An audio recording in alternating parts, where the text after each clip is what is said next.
Hey everyone, welcome back to Harryverse X. Today we're diving into an amazing story called What If John Wick Adopted Harry at age 3 and the Baba Yaga Taught Him to Hunt Death Eaters Like the High Table. If you love these stories, please hit that like button and subscribe. It really helps us bring more content to you. Without further ado, let's begin. Chapter 1, The Continental Childhood. The rain fell in sheets across Godric's Hollow that night, the kind that turns everything into a blurry mess. John Wick stood in the shadows across from the ruined cottage, his black suit already soaked through. Something had pulled him here, something beyond the normal channels of the Continental or the High Table. The destruction wasn't from any weapon he recognized, and John had seen every way humans could destroy one another. The cottage stood broken open like a smashed egg, the second floor partially collapsed. No ordinary explosion did this. The air felt wrong. Charged. Like the moment before lightning strikes. John crossed the street, hand resting on the grip of his pistol. 5 years retired, and here he was, walking into someone else's war again. But Helen had been insistent before she died. "There's another world, John," she'd whispered during those final days in the hospital. "My family's world. If they ever need you, promise me." He never understood what she meant until her cousin Lily had reached out. Just once. A letter that spoke of dangers and dark wizards and a baby boy named Harry. John had filed it away, not his circus, not his monkeys. Until tonight, when the marker he kept in his pocket, the one with the strange moving symbols Lily had given him, burned hot enough to sear through his pants. Inside the ruined house, John stepped over splintered wood and shattered glass. A man's body lay sprawled at the foot of the stairs, no blood, no visible wounds. Just dead eyes staring at nothing. This wasn't how people died in John's world. They bled. They broke. This man, had to be James Potter, looked almost peaceful despite the horror frozen on his face. John moved upstairs, navigating the partially collapsed hallway with the silent precision that had earned him the name Baba Yaga. The nursery door hung off its hinges. Inside, another body, a woman with dark red hair. Lily. Helen's cousin. The family John had never met but had promised to protect if needed. The marker in his pocket had gone cold. A small sound drew his attention to the crib that remained eerily intact amidst the destruction. A baby boy, no more than 15 months old, stood gripping the railing, a curious lightning-shaped cut on his forehead. "Hello," John said softly, holstering his weapon. The boy didn't cry. Just stared with startling green eyes that reminded John painfully of Helen's. John heard a motorcycle in the distance. Someone was coming. Decision time. The boy reached out one tiny hand toward John. "Okay then, Harry," John murmured, lifting the child. "I made a promise." He wrapped the boy in a blanket and was gone before Hagrid's motorcycle touched down. "You can't just bring a child to the Continental, Mr. Wick," Winston said, eyebrows raised so high they nearly disappeared into his hairline. "We have rules." "Had rules about bringing my dog too," John replied, the sleeping toddler nestled against his chest. "Made an exception then." They stood in Winston's office at the New York Continental, the elegant furnishings at odds with the unusual scene of the world's deadliest assassin cradling a child. "A dog is not a child," Winston sighed, pouring himself a generous scotch. "What exactly do you propose to do with him? This isn't a daycare center." "His parents were murdered. His mother was Helen's cousin." John's voice remained even, but Winston caught the significance. Anything connected to Helen was sacred. They were different. Like Helen's family. Winston's expression shifted subtly. "Ah. One of those families." John's eyes narrowed. "You know about them?" "The Continental serves all who require neutrality, Mr. Wick. Even those who carry wands instead of guns." Winston approached, studying the sleeping boy, noting the strange scar. "This child, he has a certain notoriety in those circles, if I'm not mistaken." "I need a room," John said simply. Long term. Winston looked from the boy to John. You're going to raise him yourself? You, the Baba Yaga, changing diapers and singing lullabies? John didn't blink. Yes. Winston laughed softly. Well then, I suppose we'll need to make certain accommodations.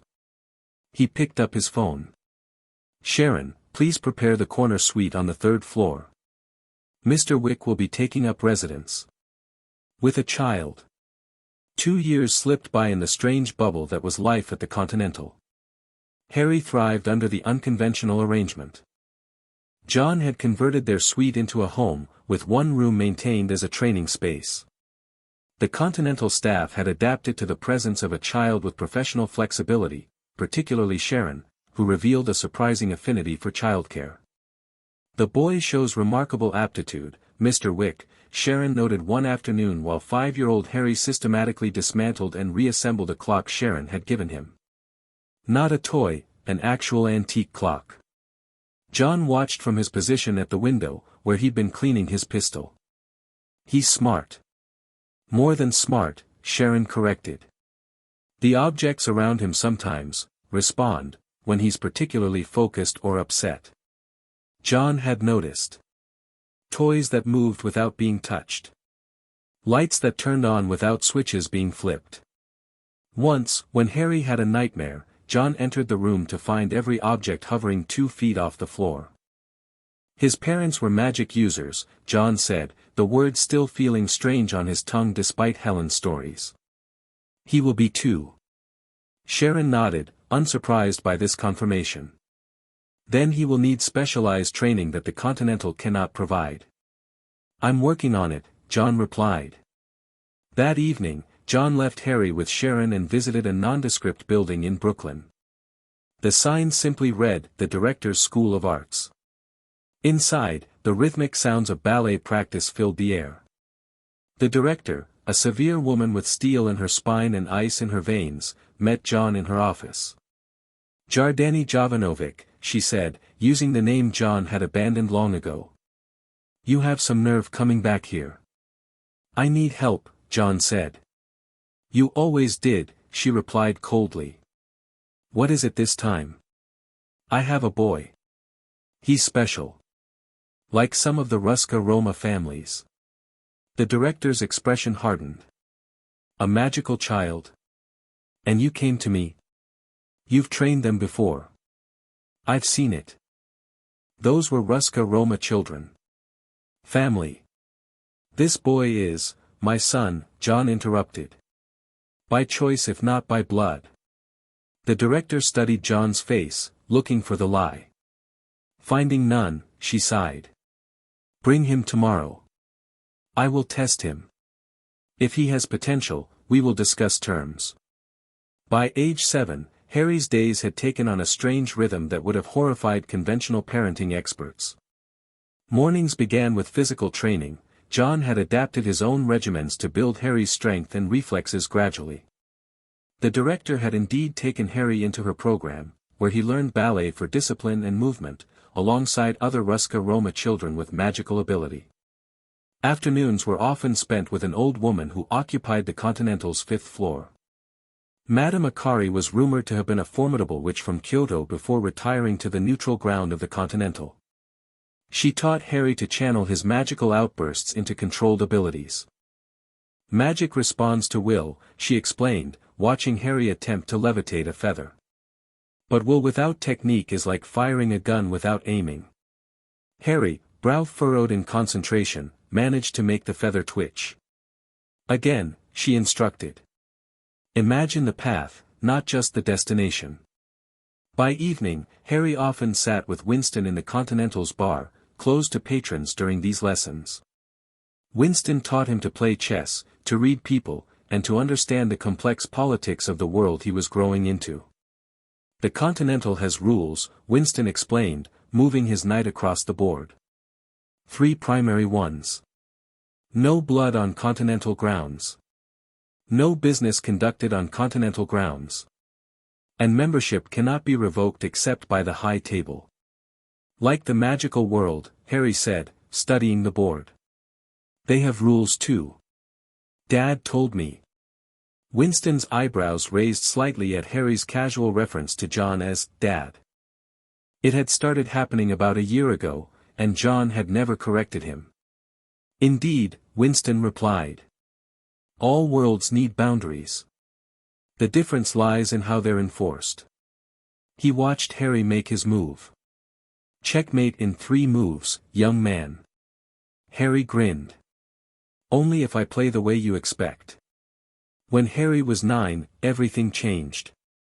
John had taken him to London, to the Continental there, for what Harry assumed was another training trip. They occasionally traveled to different continentals around the world, expanding Harry's education. They'd been there 3 days when John returned to their room with tension written across his face. Pack your bag, he told Harry. Quick and quiet. Harry didn't question, just moved with the efficiency John had drilled into him. 5 minutes later, they were heading out through service corridors. What's happening? Harry finally asked as they slipped into an alley behind the hotel. We're being watched, John said. Not continental business. Magical. Harry's heart raced. Over the years, John had explained everything, how he'd found Harry, who his parents were, why they'd been killed. The threat that might one day return. Death Eaters? Harry whispered. John shook his head. Different. A man named Dumbledore. He was your parents' ally, but he has different ideas about how you should be raised. They moved through London's back streets, John constantly checking for pursuit. They reached a small flat above a closed bookshop, one of John's many bolt holes around the world. Stay here, John instructed. Anyone comes through that door who isn't me, red box under the sink, Glock 19, full magazine, Harry recited. He'd never fired at a person, but John had taught him how to handle weapons once his hands were strong enough. John nodded and slipped out. Harry waited, tension building with each passing hour. Near midnight, he heard footsteps on the stairs. Too light to be John's. Harry moved silently to the kitchen, retrieved the gun, and positioned himself with a clear line to the door. The lock clicked. The door swung open. A figure in flowing robes entered, a man with pale blonde hair and cold eyes. He held what Harry recognized as a wand. Well, the man drawled, the rumors were true. The Potter boy hidden away like a shameful secret. He took a step forward. Your guardian is currently occupied. You'll be coming with me. Harry kept the gun steady, just as he'd been trained. Who are you? The man smiled thinly. Lucius Malfoy. Your father once knew me. My father is dealing with whatever friends you brought, Harry replied coolly. Malfoy laughed. John Wick is not your father, boy. And he's no match for wizards, no matter what reputation he has among muggles. The man raised his wand. Harry had been training with Madame Akari long enough to recognize the beginning of a spell. He fired. The gunshot was deafening in the small space. Malfoy, clearly not expecting muggle weaponry, took the bullet in his shoulder. He staggered back, blood blooming across his expensive robes, wand clattering to the floor. You little, he gasped. Harry moved forward, keeping the gun trained on the wizard. The door burst open again, and John appeared, blood splattered across his suit. Harry, he said, taking in the scene. He came for me, Harry said. His hands were steady, but his voice betrayed his youth. John nodded, closing the door behind him. You did well. He looked at the wounded wizard. Lucius Malfoy. Death Eater. Claimed to be under Imperius after Voldemort fell. Malfoy's face contorted with pain and rage. The Dark Lord will return. And he will reward those who brought him the boy. How did you find us? John demanded. Malfoy sneered. Magic leaves traces. The boy's outbursts over the years, once we knew to look for them. John met Harry's eyes. Go pack. We need to move. What about him? Harry asked, gesturing with the gun. John took the weapon gently from Harry's hands. I'll handle it. Go pack. Later, as they boarded a private plane arranged by Continental management, Harry finally asked, Did you kill him? John looked at his son, because that's what Harry had become, blood relation or not. Yes. Harry nodded, processing. He was going to take me to Voldemort. He was going to try, John corrected. But he underestimated you. I shot him, Harry said quietly. I didn't feel anything when I did it. John placed a hand on Harry's shoulder. You will later. That's normal. Is it wrong that I don't regret it? John considered his answer carefully. Taking a life should never be easy, Harry. But protecting your own life is never wrong. Remember what I taught you, rules, Harry finished. We live by rules. And what's the first rule? Harry's green eyes met John's. Never shoot unless you're prepared to kill. Winston found them in Rome a week later, settling into the Continental there. Making quite a stir in certain circles, Mr. Wick, Winston said, joining them for dinner in their suite. A prominent wizard shot dead in London. Most unusual. He broke into our safe house, John replied. He wasn't alone. Indeed, Winston agreed. I heard you dispatched 3 others by more, traditional Baba Yaga methods. He glanced at Harry, who was quietly eating his pasta. But young Mr. Potter here handled Mr. Malfoy himself, from what my sources tell me. Harry looked up. He was going to take me to Voldemort. Winston nodded solemnly. I imagine he was. Which presents us with complications. He produced a newspaper, not an ordinary one, but one with moving pictures. The headline read, Harry Potter sighting confirmed, boy who lived in company of notorious Muggle assassin. John took the paper. Where did you get this? The Continental serves many clients, Mr. Wick. Our London branch has a dedicated owl post office. Harry leaned over to see the paper. The moving photograph showed the London Continental, with blurry figures that might have been him and John entering. They've been looking for you for years, Winston continued. This Dumbledore person has considerable resources. Until now, the magical protections around each Continental kept you relatively hidden, but after the incident with Mr. Malfoy. They know I'm with John, Harry finished. Indeed. And they're quite concerned about your unconventional upbringing. Winston sipped his wine. A delegation is requesting a meeting. On neutral ground. John's expression hardened. No. I'm afraid this isn't optional, Mr. Wick. The High Table has been contacted. They've agreed to mediate. Harry set down his fork. I want to meet them. John and Winston both looked at him in surprise. I want to see the people who left me for dead that night, Harry continued, his young voice unnervingly steady. The ones who've been searching for me but never found me until now. Winston smiled slightly. You've raised quite the young man, John. When and where? John asked, resignation in his voice. Tomorrow. Florence Continental. The High Table representative has already arrived. The Florence Continental exuded Renaissance elegance, with frescoed ceilings and marble columns. Harry and John were escorted to a private meeting room where 5 people waited, Winston, a severe-looking woman Harry didn't recognize, an ancient man with a long white beard wearing colorful robes, a thin man with greasy black hair, and a woman with a stern bun and square glasses. Mr. Wick, the severe woman spoke first. I am the adjudicator, representing the High Table. This matter falls under our jurisdiction as it concerns continental protection and potential violations of our neutrality agreements with the magical communities. John nodded once, keeping Harry slightly behind him. And this must be Harry Potter, the old man said, eyes twinkling behind half-moon spectacles. You look very much like your father, though you have your mother's eyes. I know, Harry replied calmly. My dad showed me pictures. The old man's smile faltered slightly at Harry's reference to John as his father. "Allow me to introduce myself. I am Albus Dumbledore, headmaster of Hogwarts School of Witchcraft and Wizardry.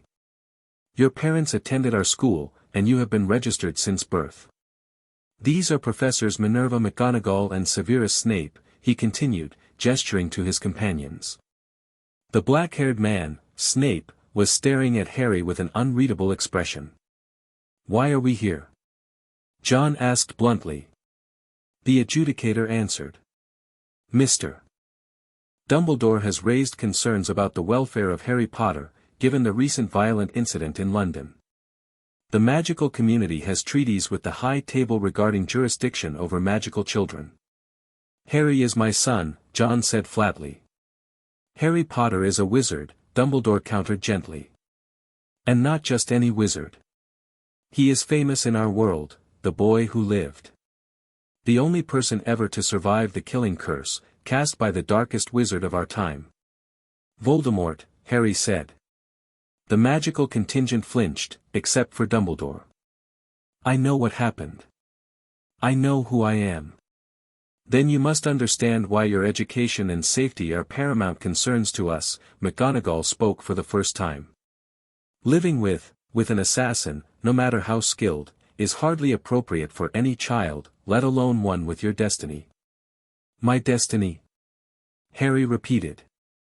"Voldemort will return," Dumbledore said gravely. "When he does, you will be his primary target. You need proper magical training in a secure environment." "You mean Hogwarts," Harry said. "Initially, we had arranged for you to live with your mother's sister and her family, Petunia." Harry interrupted. "My mother's letters said she hated magic." "Hated my mother for having it." Dumbledore looked surprised. "You have your mother's letters?" John reached into his jacket and produced a small bundle of envelopes. "Lily sent these to Helen, my wife. Helen was related to Lily's mother. When Helen died, I kept them. When I found Harry, I took everything I could from the house before your people arrived." Dumbledore sighed. "I see. Nevertheless, blood protection would have, enough," the adjudicator cut in. "The Continental has provided sanctuary to this child for 6 years without incident. Mr. Wick has claims as his guardian.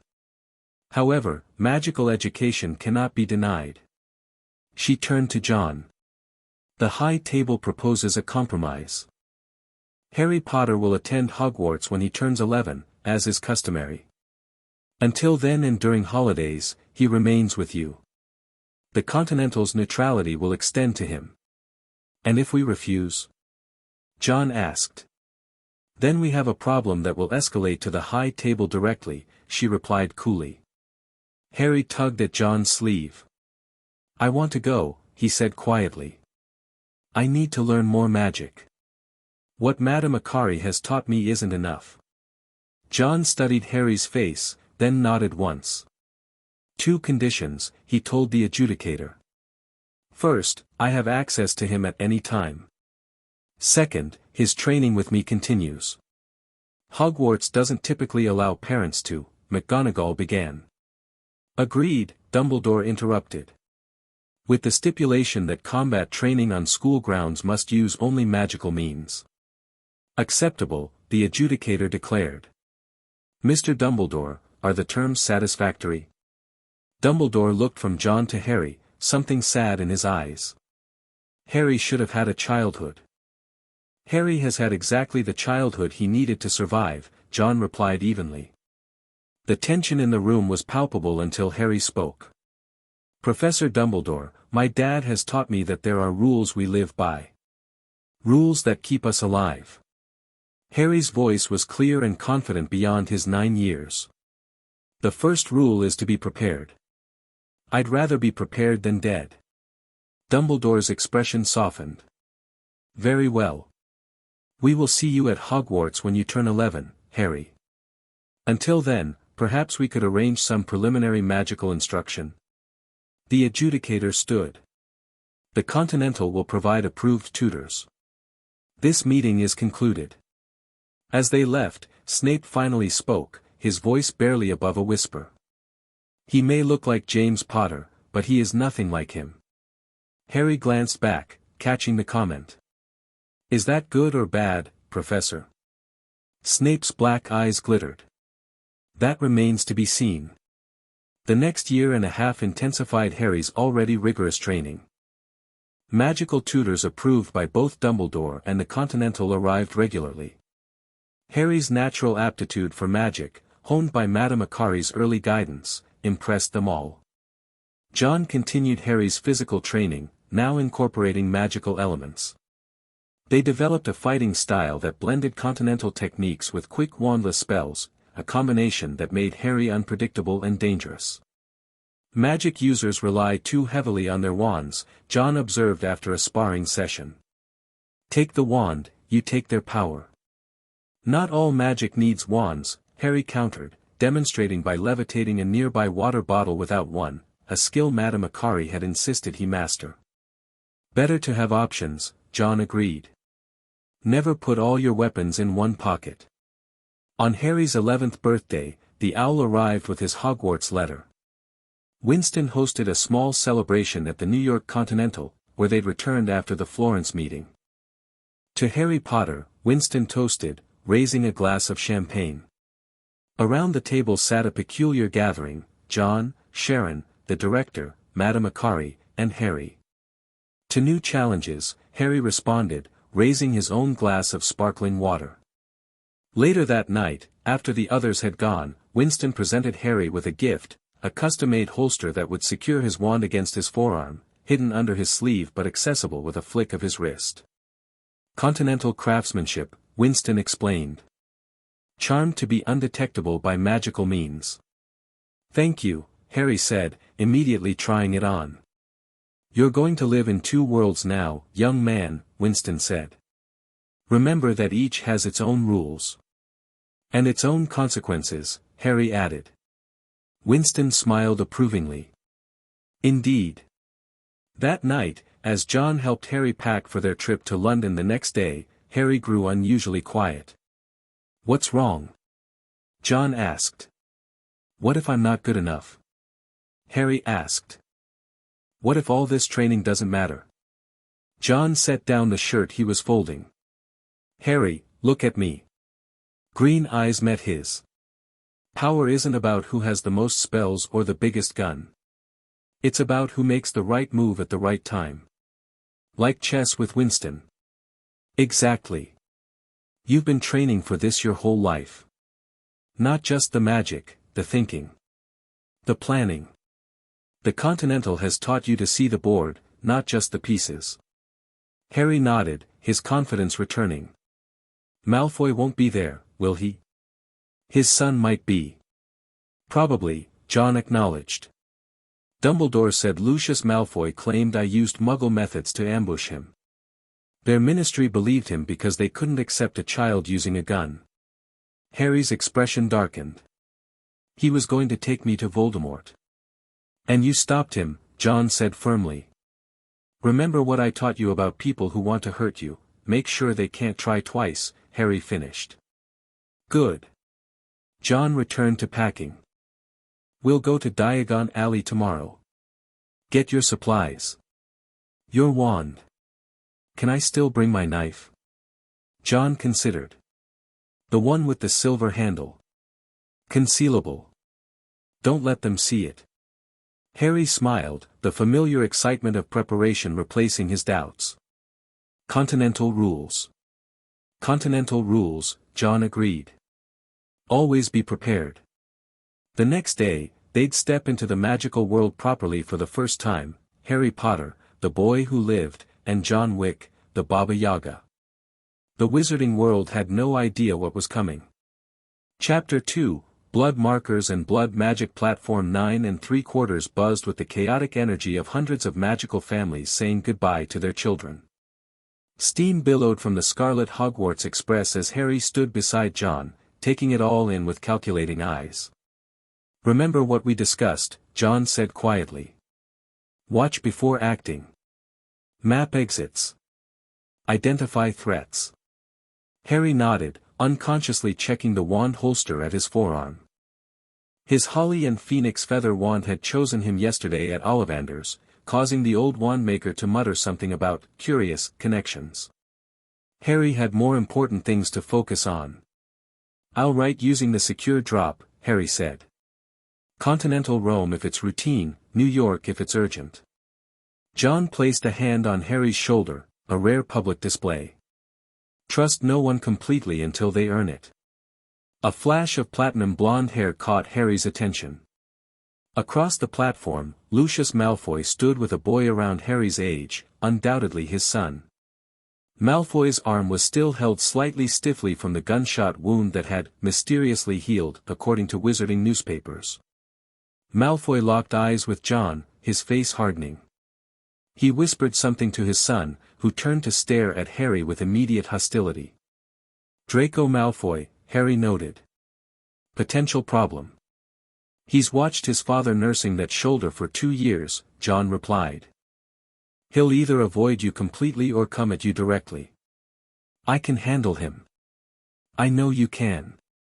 John checked his watch. "Time to board." "Remember, consequences," Harry finished with a slight smile. As Harry turned to board the train, a family of redheads rushed past, the mother herding 4 boys and a young girl. "Packed with muggles, of course," she was saying loudly. Harry caught the eye of the youngest boy, who stared back with undisguised curiosity. Harry nodded once, then slipped onto the train, finding an empty compartment near the back where he could observe the corridor in both directions. Just as the train whistle blew, the compartment door slid open. The red-haired boy stood there awkwardly. "Mind if I sit here? Everywhere else is full." Harry gestured to the opposite seat. "Go ahead." "I'm Ron." "Ron Weasley," the boy said, settling in. "Harry Potter." Ron's eyes widened, immediately flicking to Harry's forehead. "Are you really? Do you have the, you know?" He pointed vaguely toward his own forehead. Harry brushed his hair back briefly, revealing the lightning scar. "Wicked," Ron breathed. "Is it true you've been living with muggles?" "My dad loves muggles, he collects plugs and—" "Not exactly," Harry interrupted, deciding how much to reveal. "I was raised by my adoptive father. He has connections to the magical world." "Oh." Ron seemed disappointed at the lack of muggle details. "Still, bet you're excited about Hogwarts. Any idea what house you'll be in?" Before Harry could answer, the door slid open again. A girl with bushy brown hair and rather large front teeth appeared. "Has anyone seen a toad? A boy named Neville's lost one." Her voice carried the confidence of someone used to taking charge. "No toads here," Ron replied. The girl's attention shifted to Harry. "Oh, hello.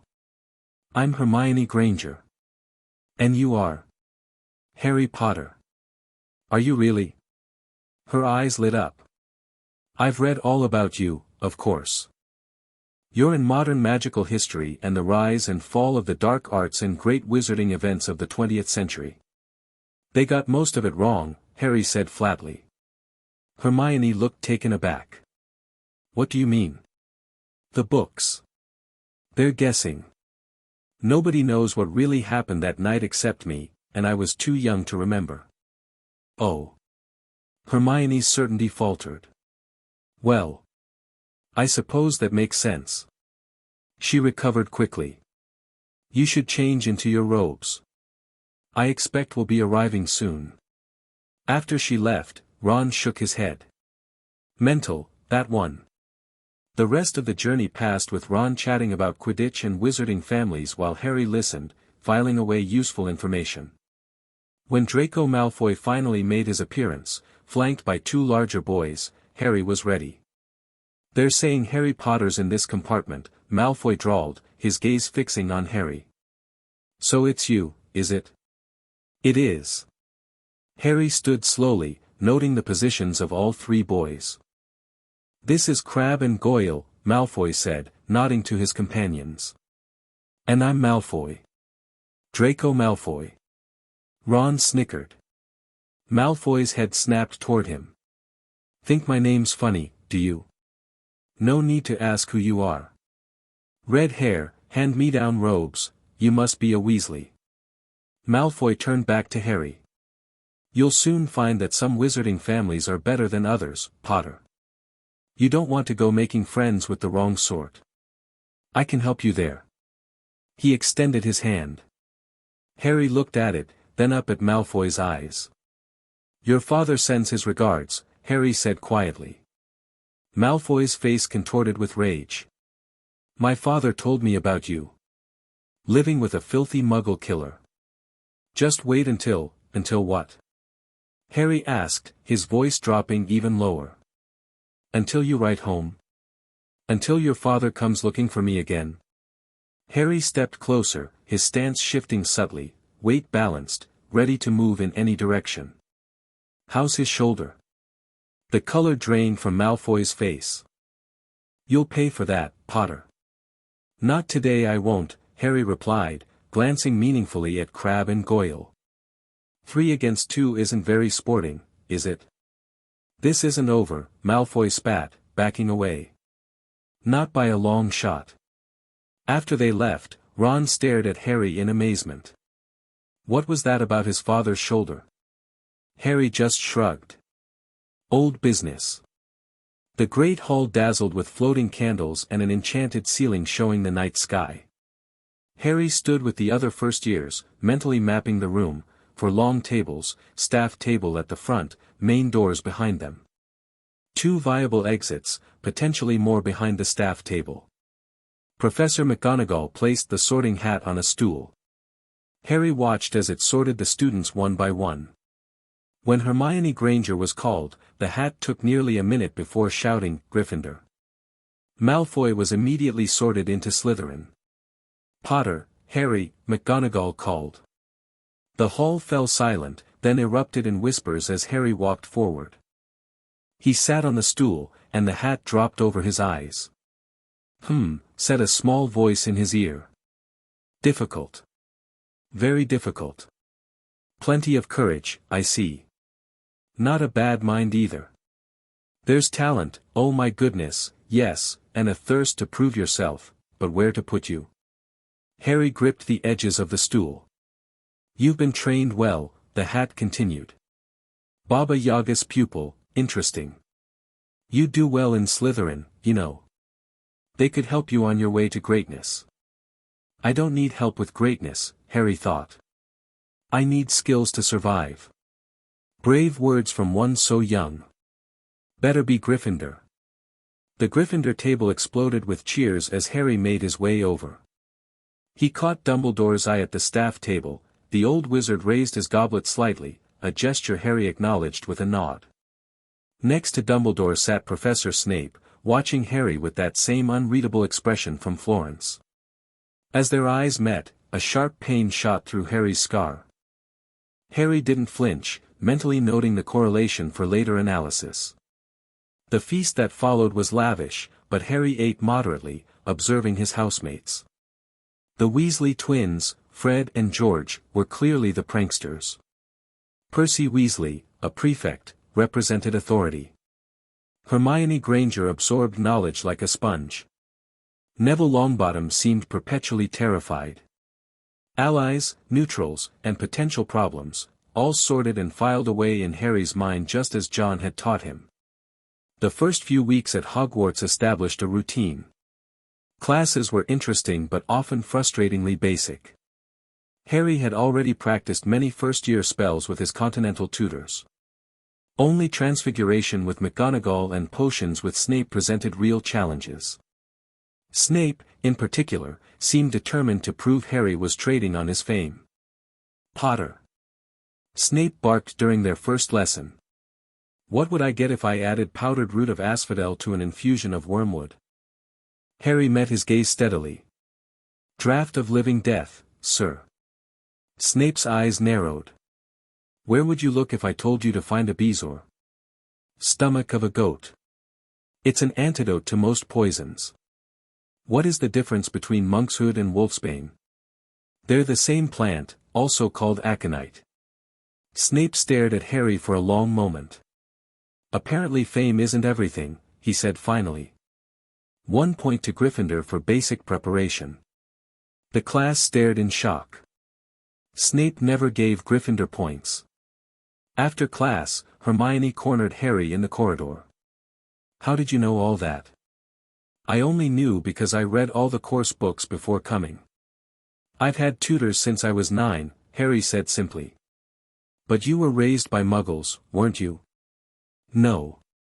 My adoptive father has connections to the magical world. Hermione's curiosity was palpable. What kind of connections? Who is he? Harry studied her for a moment. Someone who taught me that knowledge is survival. Before she could press further, Harry spotted an owl swooping toward him, a continental courier, recognizable by its distinctive black wing markings. The owl dropped a small package into Harry's hands, then disappeared back through an open window. What's that? Hermione asked. Private correspondence, Harry replied, pocketing the package. Later, alone in his dormitory, Harry opened the package to find a continental coin and a note in John's handwriting, new information. Rome drop. Halloween. Halloween was a month away. Harry tucked the coin into a hidden compartment in his trunk and burned the note with a quick incendio. Flying lessons provided an unexpected pleasure. When Harry mounted a broom for the first time, he discovered an innate talent that even his continental training couldn't explain. Natural flyer, Madame Hooch commented after watching him execute a perfect dive and roll. You've done this before, Potter. Never, Harry admitted. But I've trained in other physical disciplines.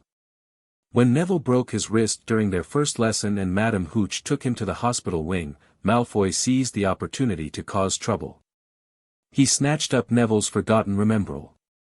Look what the idiot dropped, he laughed. Maybe if he'd given this a squeeze, he'd have remembered to fall on his fat backside. Give it here, Malfoy, Harry said quietly. I think I'll leave it somewhere for Longbottom to find. Malfoy mounted his broom. How about up a tree? He soared upward.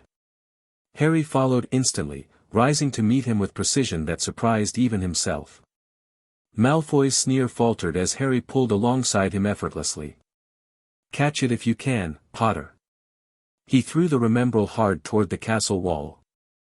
Harry accelerated, tracking the glass ball's trajectory. Time seemed to slow as his continental training kicked in, calculating speed, angle, wind resistance.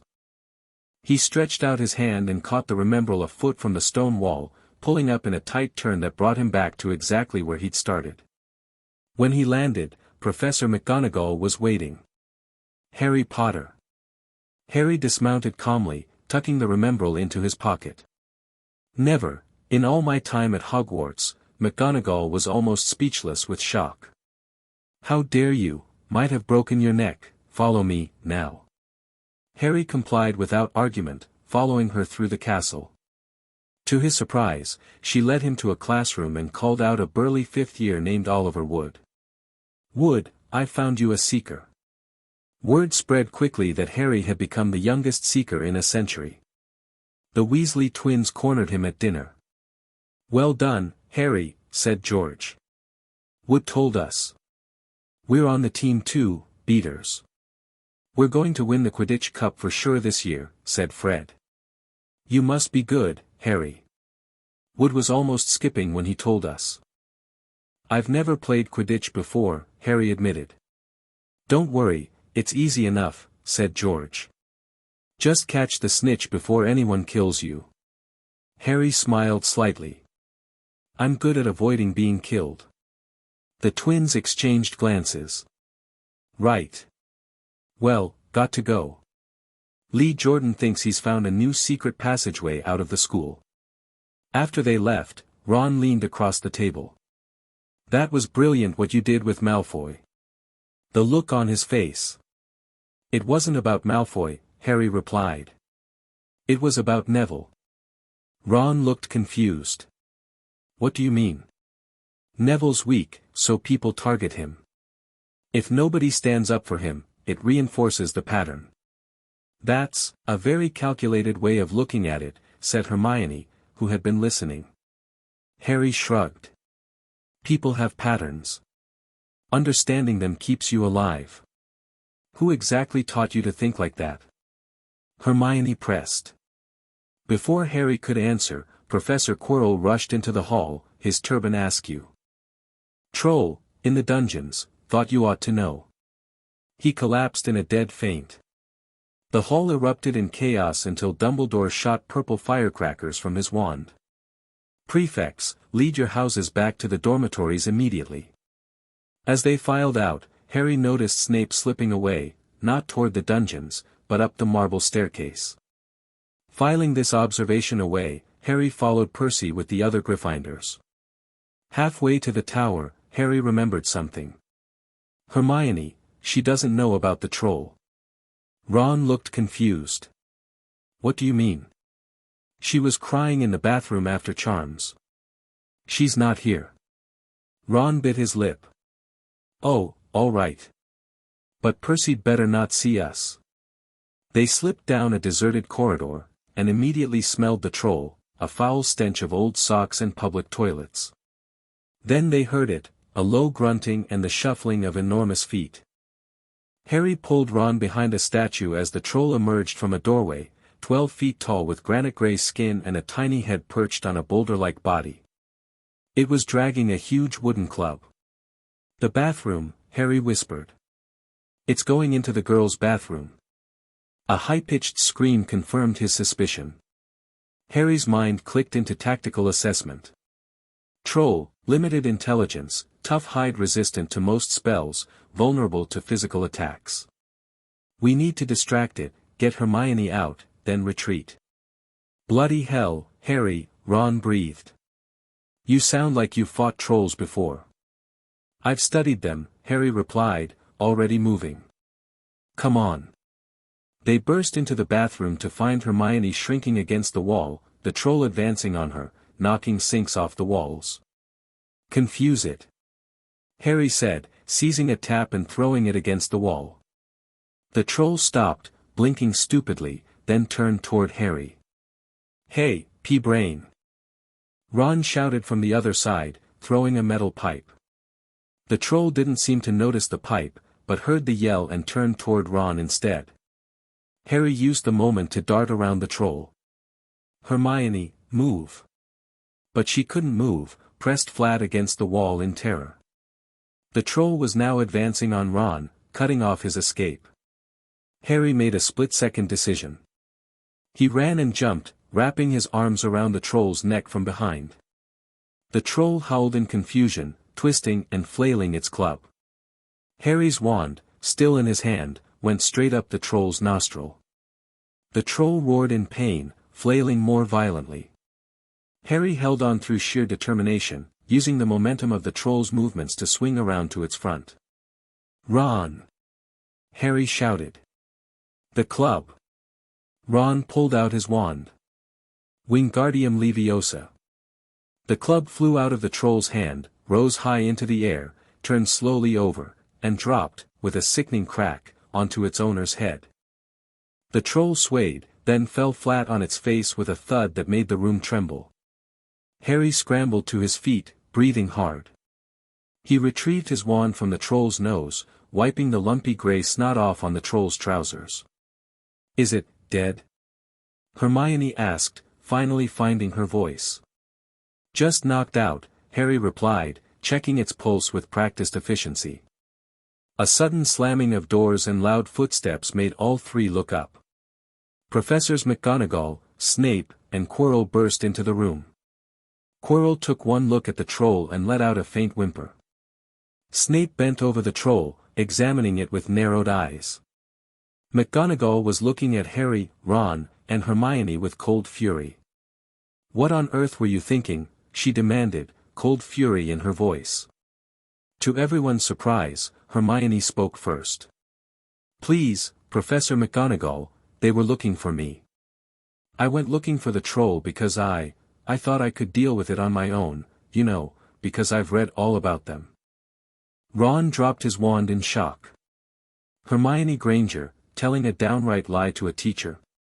If they hadn't found me, I'd be dead now, she continued. Harry jumped on its back and stuck his wand up its nose, and Ron knocked it out with its own club. They didn't have time to fetch anyone. McGonagall stared at them. Well, in that case. She took a deep breath. Miss Granger, you foolish girl, how could you think of tackling a mountain troll on your own? Hermione hung her head. 5 points will be taken from Gryffindor for this, said McGonagall. I'm very disappointed in you. If you're not hurt at all, you'd better get back to Gryffindor Tower. Hermione left quickly. McGonagall turned to Harry and Ron. Well, I still say you were lucky, but not many first years could have taken on a full-grown mountain troll. You each win Gryffindor 5 points.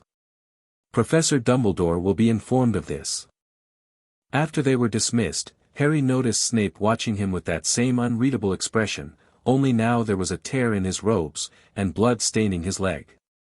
He's injured, Harry murmured to Ron as they walked back to the common room.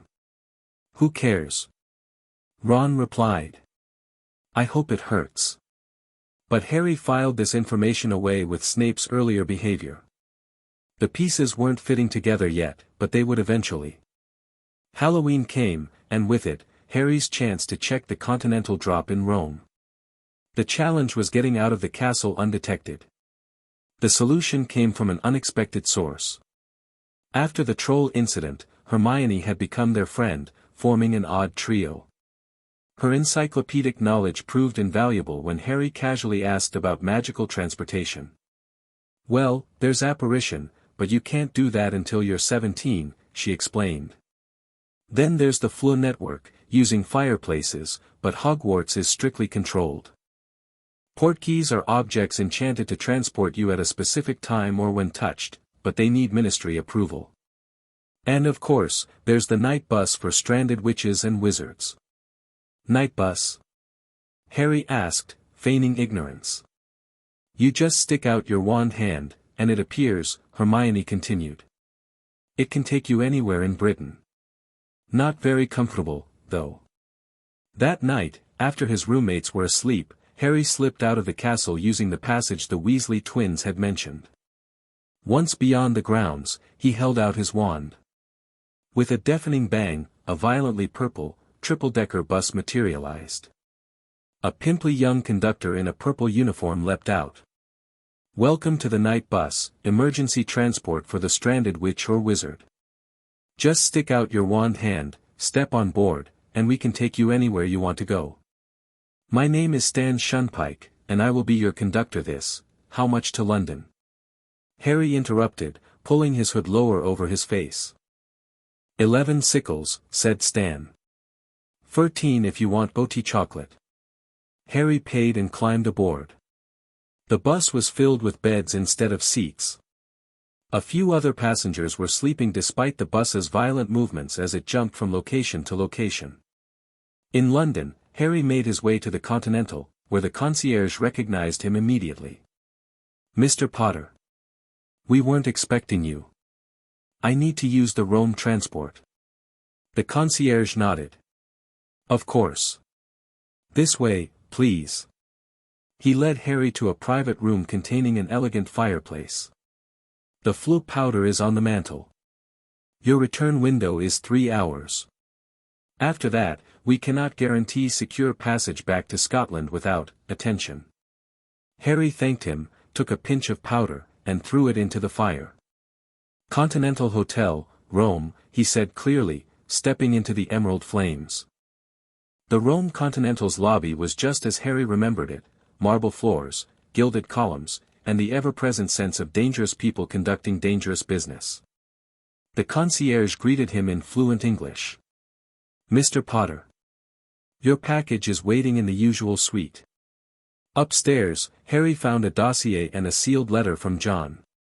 The dossier contained surveillance photos of a wizard named Augustus Rookwood, a former unspeakable from the Department of Mysteries, now identified as a Death Eater who had escaped justice by claiming to be under the Imperious Curse. John's letter was brief. Harry, Rookwood is moving magical artifacts through continental channels. Winston flagged unusual transactions. The High Table is concerned about breaches of neutrality. Continental rules prevent direct intervention against a paying guest, but if Rookwood violates those rules, be careful. He's staying at the Continental Berlin next weekend. I'll be watching. Harry memorized the contents, then burned both the letter and the dossier. He had a week to plan. Returning to Hogwarts undetected, Harry focused on his Quidditch training. The first match, Gryffindor vs. Slytherin, was approaching. The morning of the match, a package arrived for Harry, long and thin, carried by 6 large screech owls. Attached was a note, "Do not open the parcel at the table. It contains your new Nimbus 2000, but I don't want everybody knowing you've got a broomstick or they'll all want one. Oliver Wood will meet you tonight on the Quidditch field at 7 o'clock for your first training session." Professor McGonagall. Harry smiled slightly. The broomstick would be useful beyond Quidditch. The match itself started well enough. Harry soared above the action, searching for the snitch while avoiding bludgers. Then, without warning, his broom gave a sudden, frightening lurch. It happened again, like the broom was trying to buck him off. Harry gripped the handle tightly, trying to maintain control, but the Nimbus was zigzagging through the air, making violent swishing movements. In the stands, Hermione grabbed Ron's binoculars. "Look at Snape," she gasped. Snape was in the middle of the stands opposite them. His eyes were fixed on Harry, and he was muttering non-stop under his breath. "He's jinxing the broom," Hermione said. "What should we do?" "Leave it to me." Harry, meanwhile, was drawing on every reflex John had drilled into him. He tucked his body close to the broom, minimizing the leverage it had against him. When the broom rolled, he rolled with it, maintaining his center of gravity. "What the hell is Potter doing?" someone shouted from the stands. Harry had transitioned into a handstand on the wildly bucking broom, his legs wrapped around the handle, using core strength to stabilize himself. In the stands, Hermione had pushed her way behind Snape and pulled out her wand. She whispered a spell, and bright blue flames shot from her wand onto the hem of Snape's robes. It took Snape about 30 seconds to realize he was on fire. He yelped, breaking eye contact with Harry.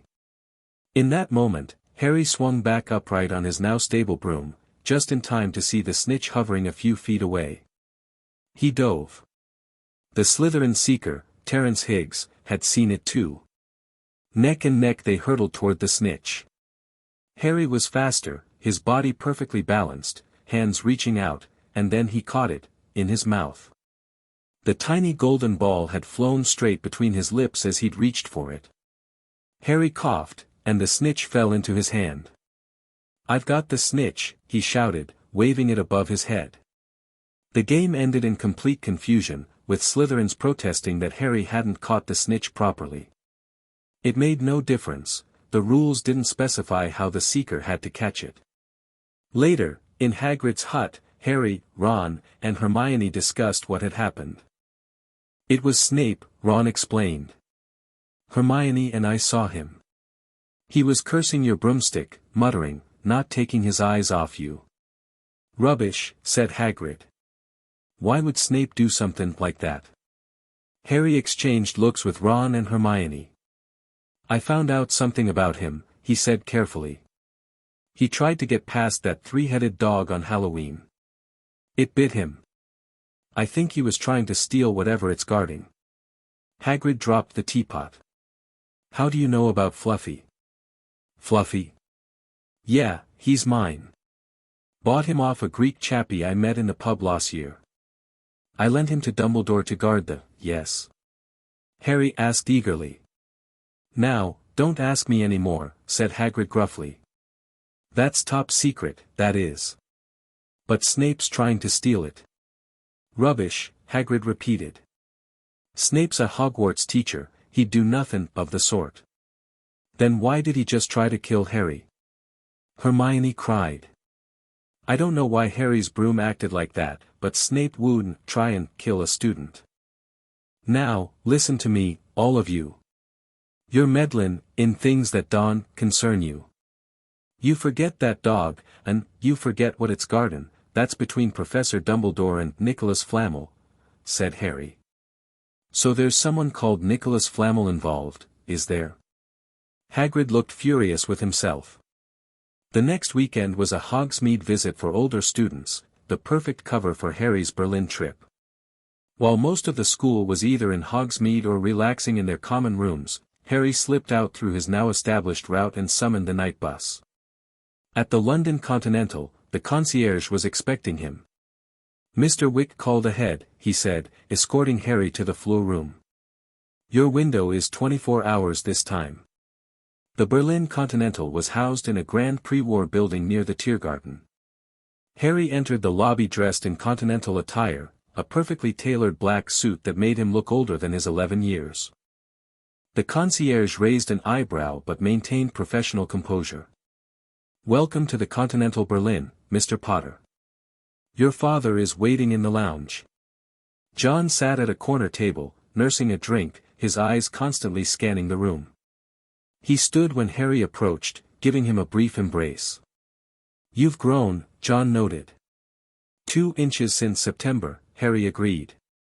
Any sign of Rookwood? Checked in last night. Room 718.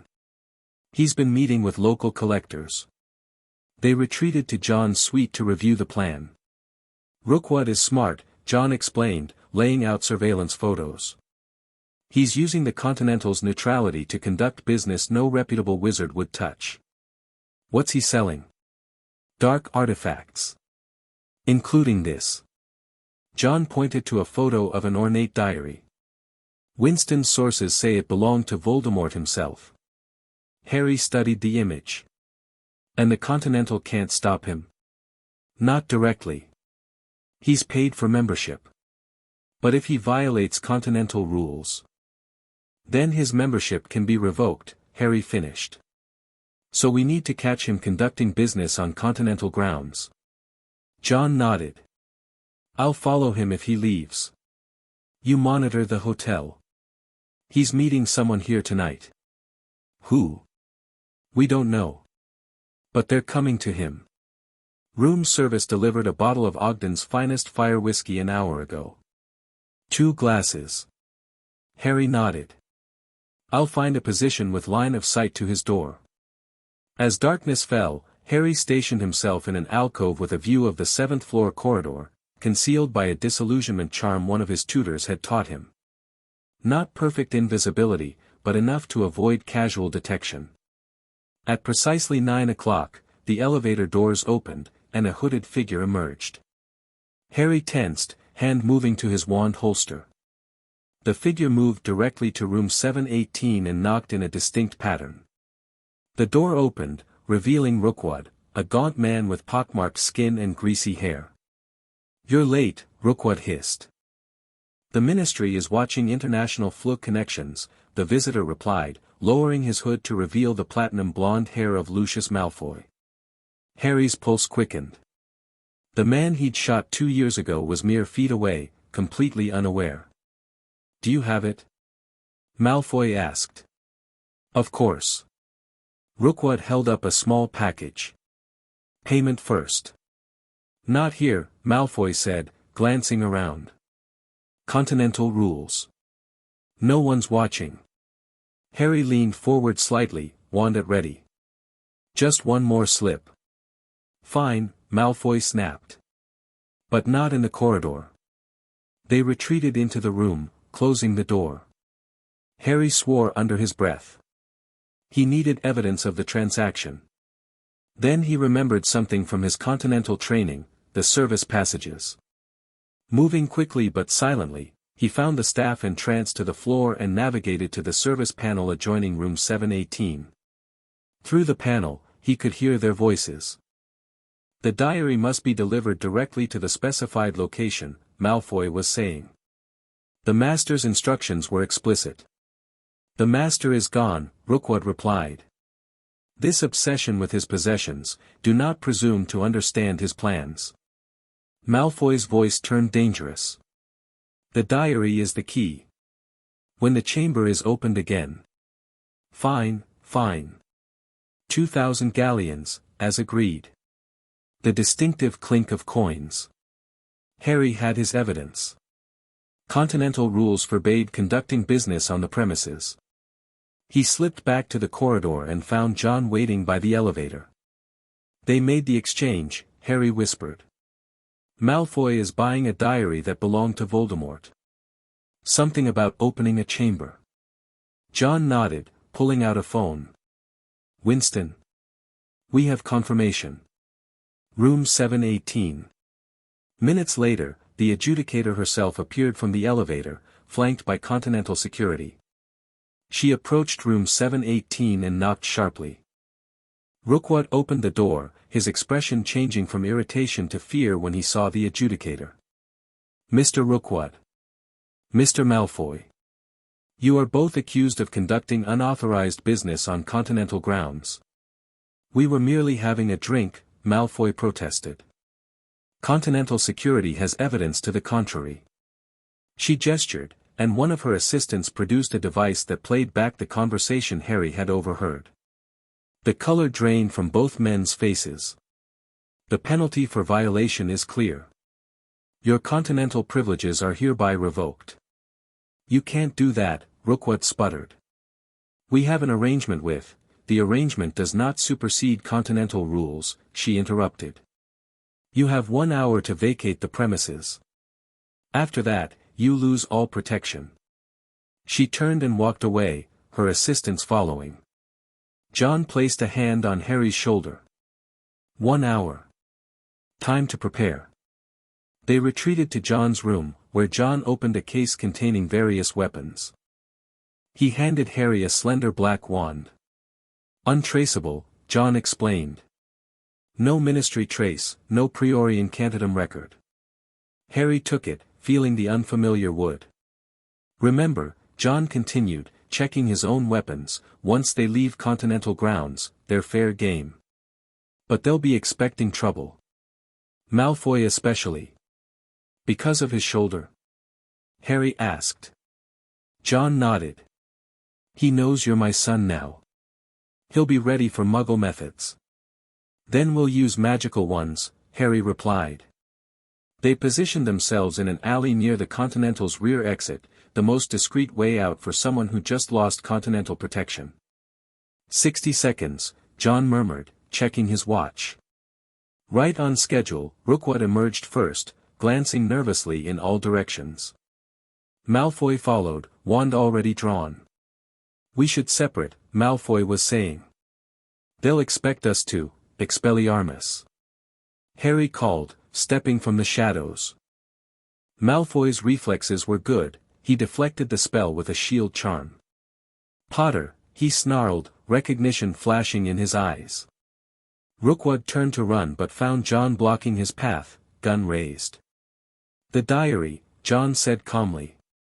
Hand it over. You can't touch me, Rookwood sneered. I'm a wizard, you filthy muggle. John's expression didn't change. Last chance.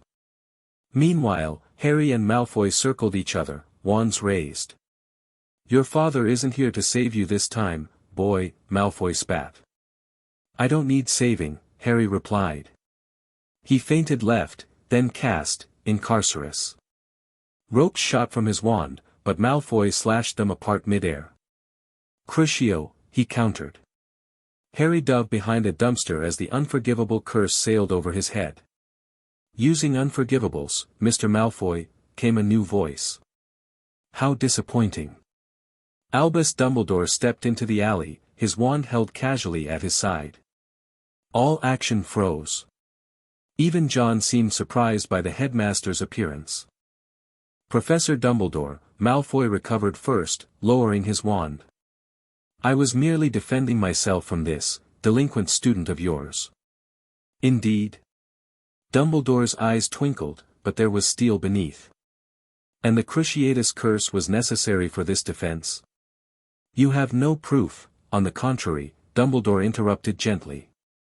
The German Ministry of Magic monitors all unforgivable curses cast within its borders. They'll be arriving shortly.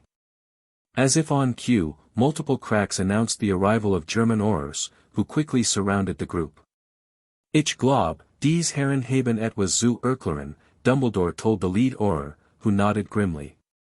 Lucius Malfoy, Augustus Rookwood, you are under arrest for the use of an unforgivable curse and trading in prohibited dark artifacts, the Auror announced in accented English. This is an outrage. Malfoy blustered. I am a British citizen and a personal friend of Cornelius Fudge, save it for the interrogation, the Auror cut him off, confiscating both their wands. As the Aurors led them away, Rookwood glared at John. This isn't over, Wick. The Dark Lord has servants everywhere. Once they were gone, Dumbledore turned to Harry and John. I believe you two have some explaining to do as well. How did you find us? Harry asked.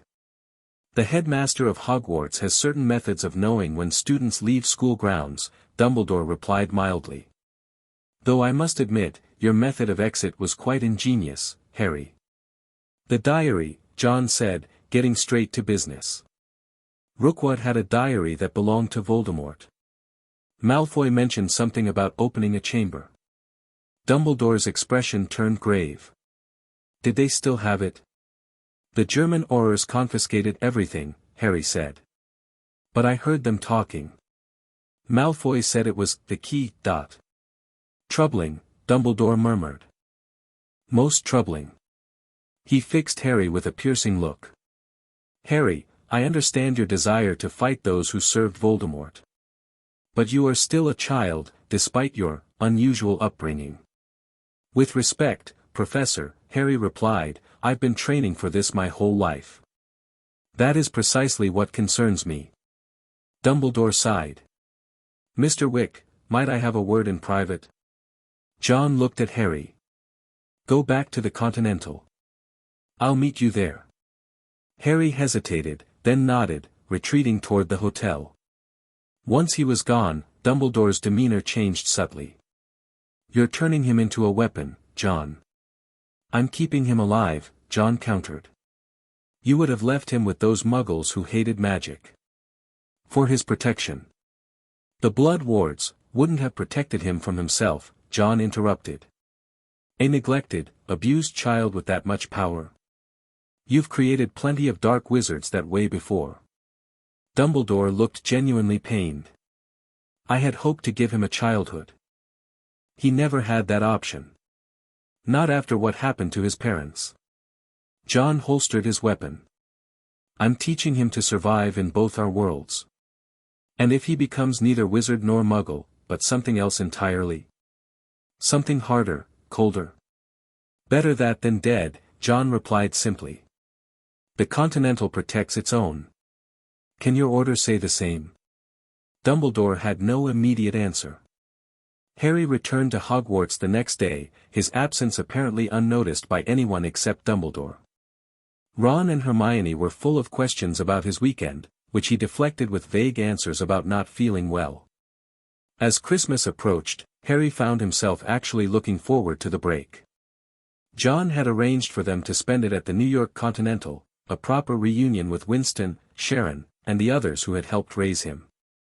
You're not staying at Hogwarts for Christmas? Ron asked, surprised. Most students assumed Harry wouldn't want to return to his Muggle guardians.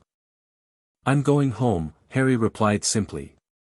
The look on Ron's face made Harry realize how strange that must sound, that a luxury hotel full of assassins felt more like home than anywhere else. On the last day of term, heavy snow began to fall around Hogwarts. The Weasley twins were punished for bewitching several snowballs to follow Quirrell around, bouncing off the back of his turban.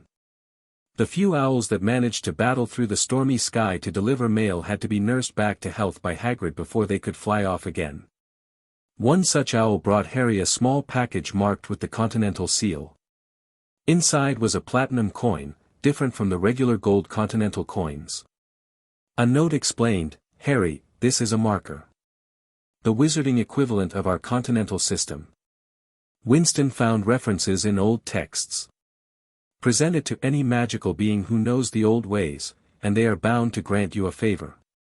Use it wisely. Only one exists.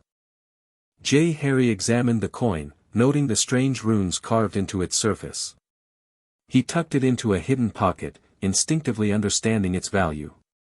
When Harry boarded the Hogwarts Express for London, his mind was already moving ahead to the break. What he didn't expect was the reception waiting at King's Cross. John stood on the platform, but he wasn't alone. Beside him was a gaunt man with long, matted hair and haunted eyes, a man whose face Harry recognized from Continental dossiers. "Harry," John said as Harry approached cautiously. "This is Sirius Black. Your godfather." The New York Continental's penthouse suite had been decorated for Christmas, a rare concession to sentimentality in the otherwise businesslike hotel. Winston hosted a small dinner for Harry, John, and their unexpected guest. "I must say, this is highly irregular," Winston commented, sipping his wine. "Harboring a fugitive from Azkaban, even with Continental protection, pushes the boundaries of our arrangements with the magical world."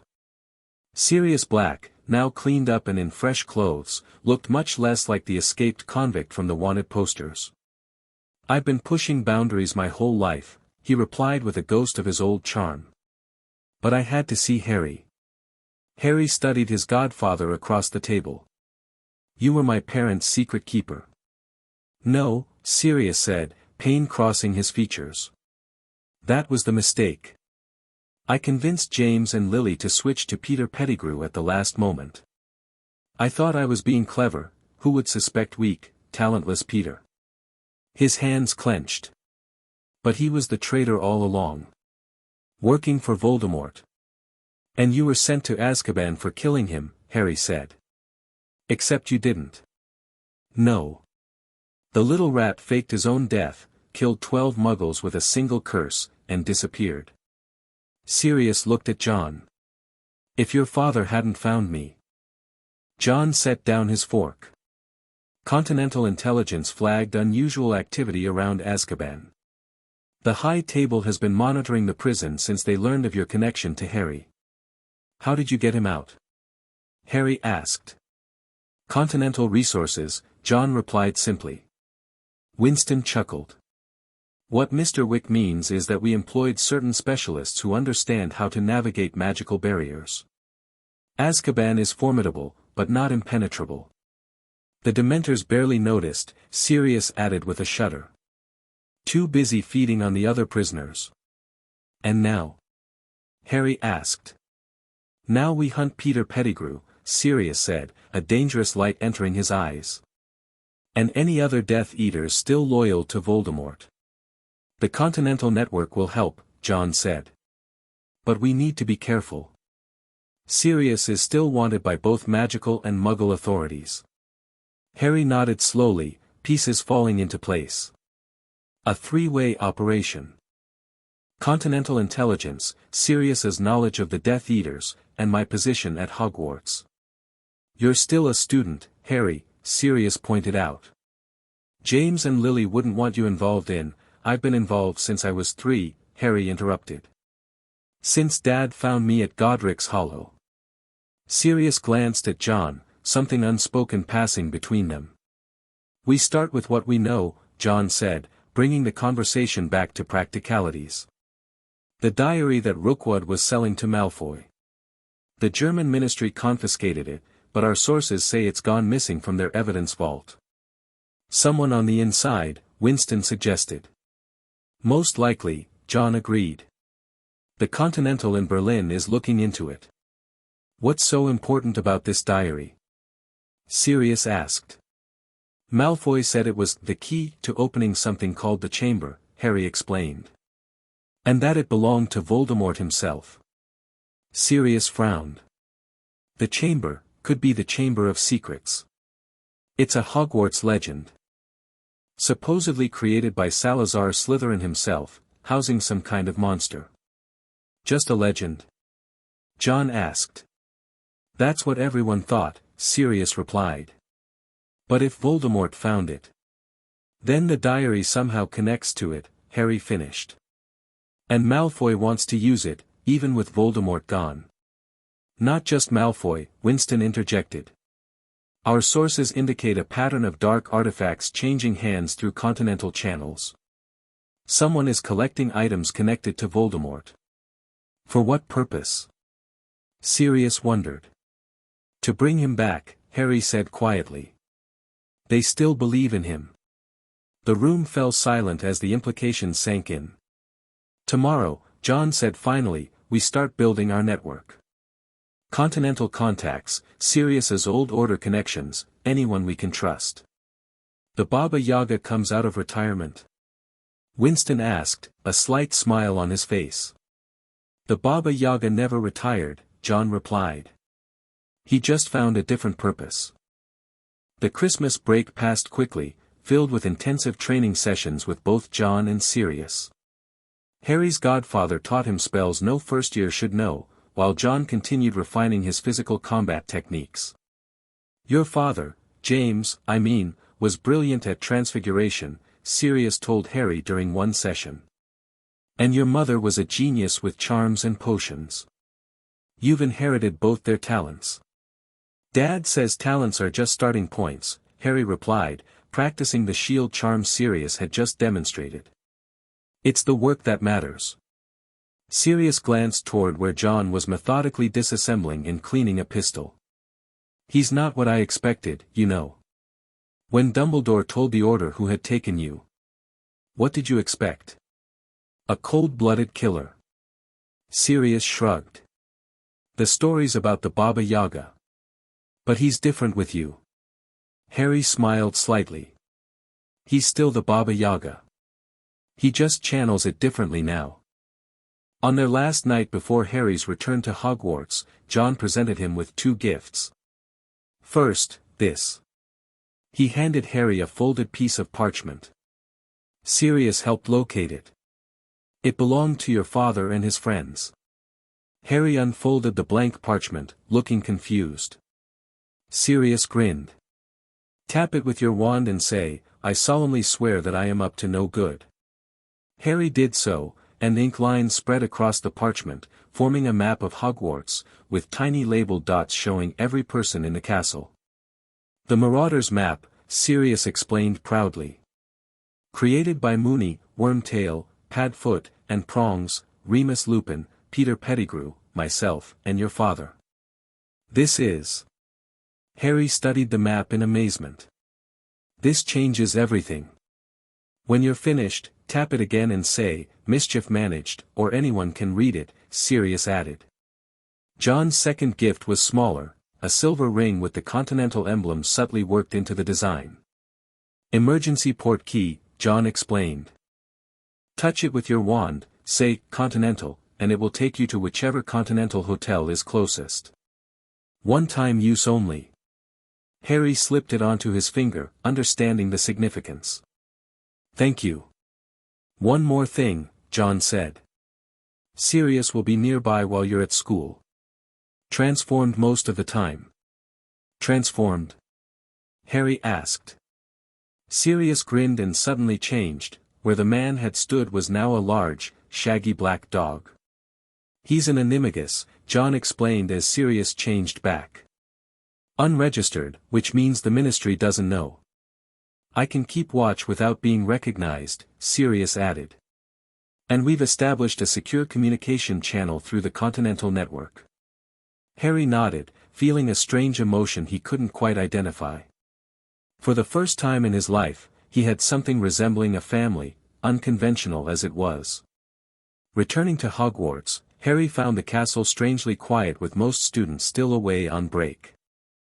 He used the opportunity to explore with the Marauder's map, discovering secret passages and hidden rooms he'd never noticed before.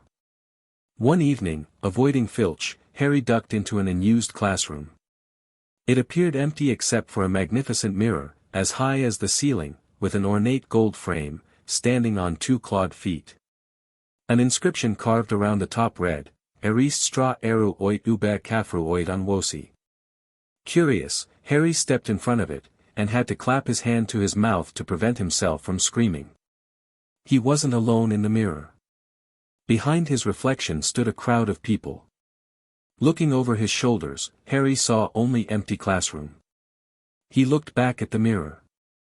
A woman standing right behind his reflection was smiling at him and waving. She was very pretty, with dark red hair and eyes. Her eyes were just like his, bright green and exactly the same shape. Behind her stood a tall, thin, black-haired man with glasses, James Potter. And beside them, was John. Not smiling, John rarely smiled, but present, a hand on Harry's shoulder. "Mom. Dad?"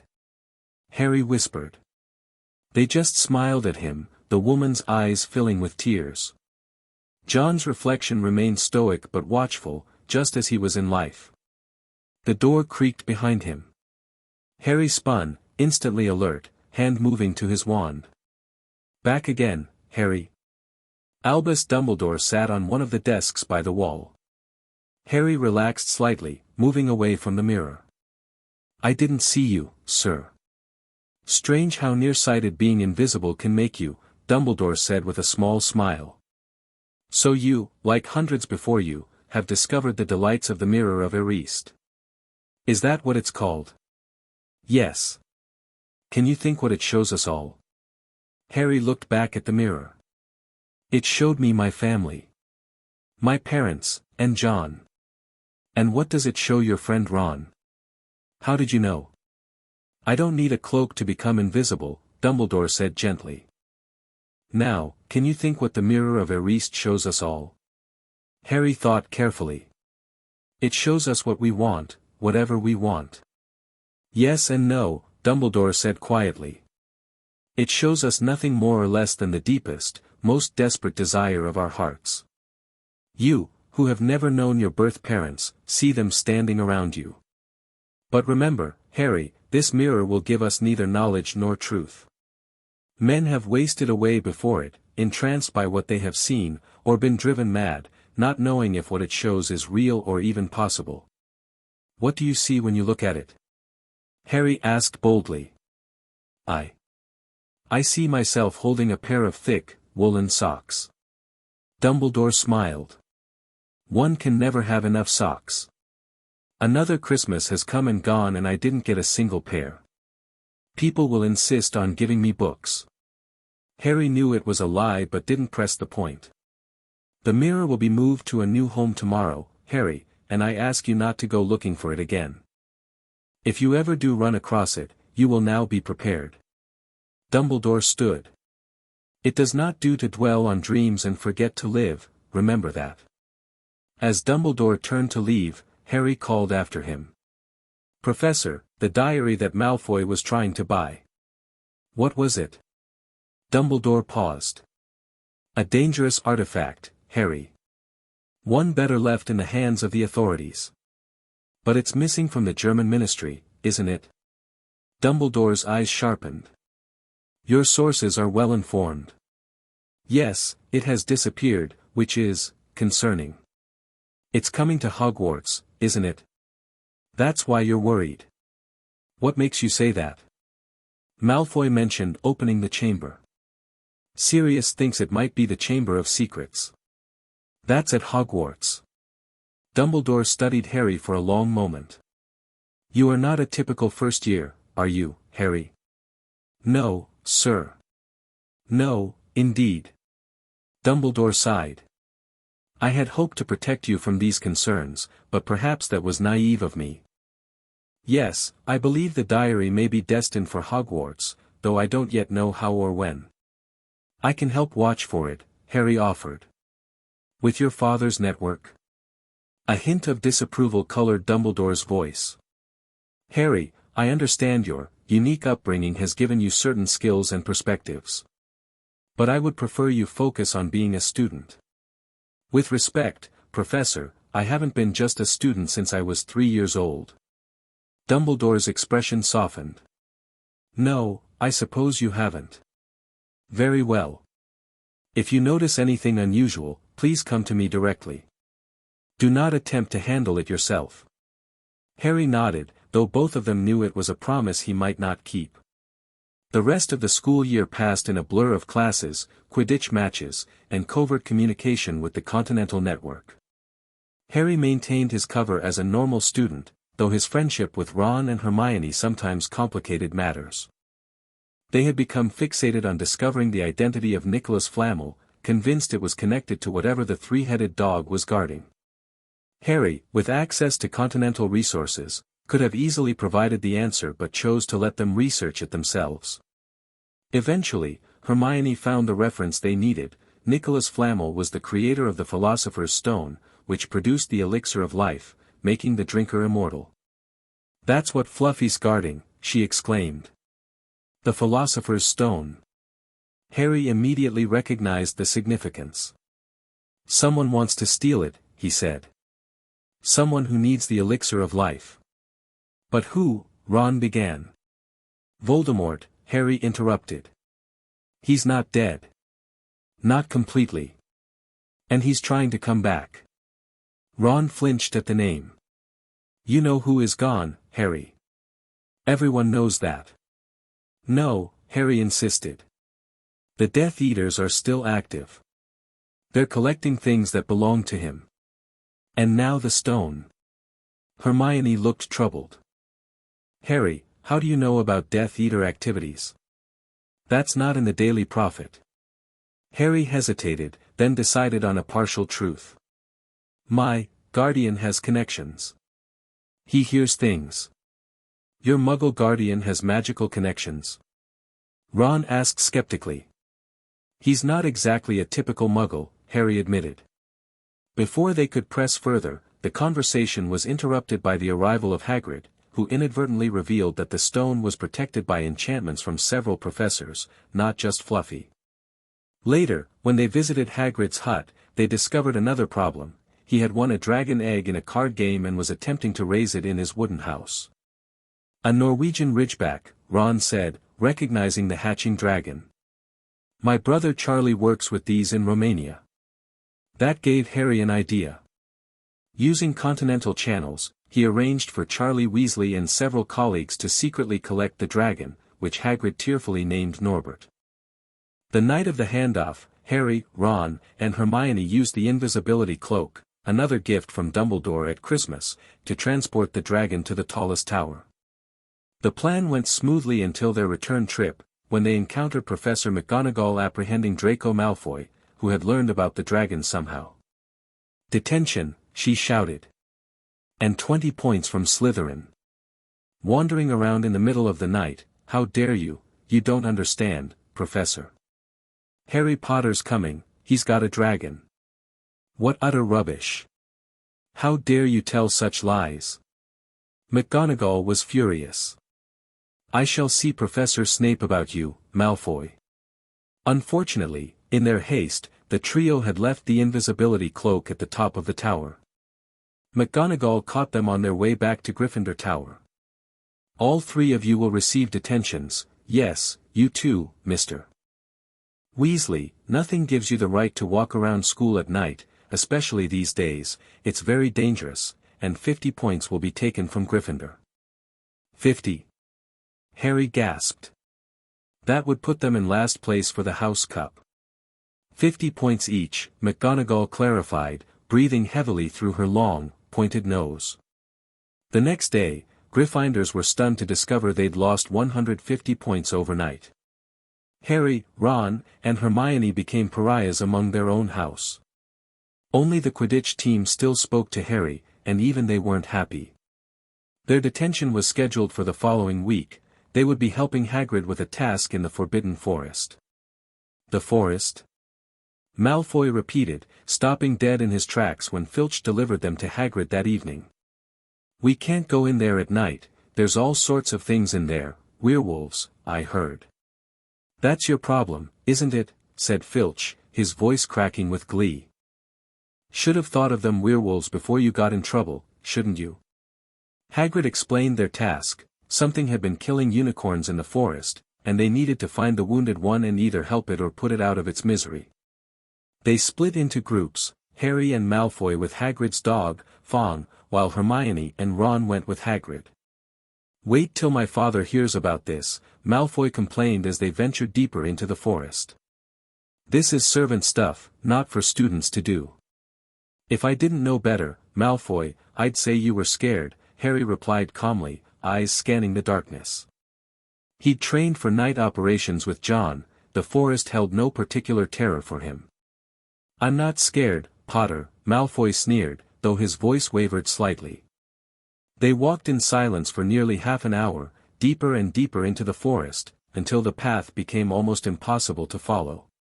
Harry noticed the ground sloping downward, the trees getting thicker.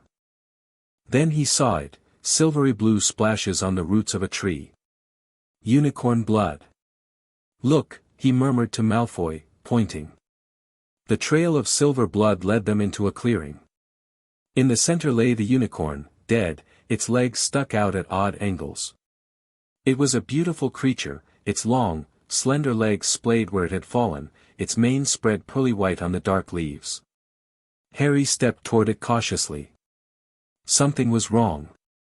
The wounds on the unicorn were too precise, not from a predator, but from a blade. A slithering sound made him freeze. A bush on the edge of the clearing quivered. Then, from the shadows, a hooded figure came crawling across the ground like some stalking beast. Harry, Malfoy, and Fong stood transfixed. The cloaked figure reached the unicorn, lowered its head over the wound in the animal's side, and began to drink its blood. Arg! Malfoy screamed and bolted, Fong too.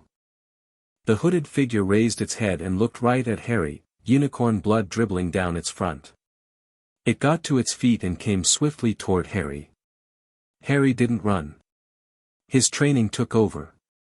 He dropped to a fighting stance, one drawn, mind calculating distances and angles. As the figure approached, pain erupted in Harry's scar, blinding, searing pain like he'd never felt before. Half blinded, he staggered backward but maintained his defensive position. The figure was almost upon him when hoofbeats thundered from behind. Something jumped clean over Harry and charged at the figure. It was a centaur, palomino-bodied with white blonde hair. The hooded figure retreated, disappearing into the darkness. "Are you all right?" the centaur asked, helping Harry to his feet. "Yes, thank you." "What was that?" The centaur didn't answer immediately, his blue eyes fixed on Harry's scar. "You are the Potter boy. You had better get back to Hagrid.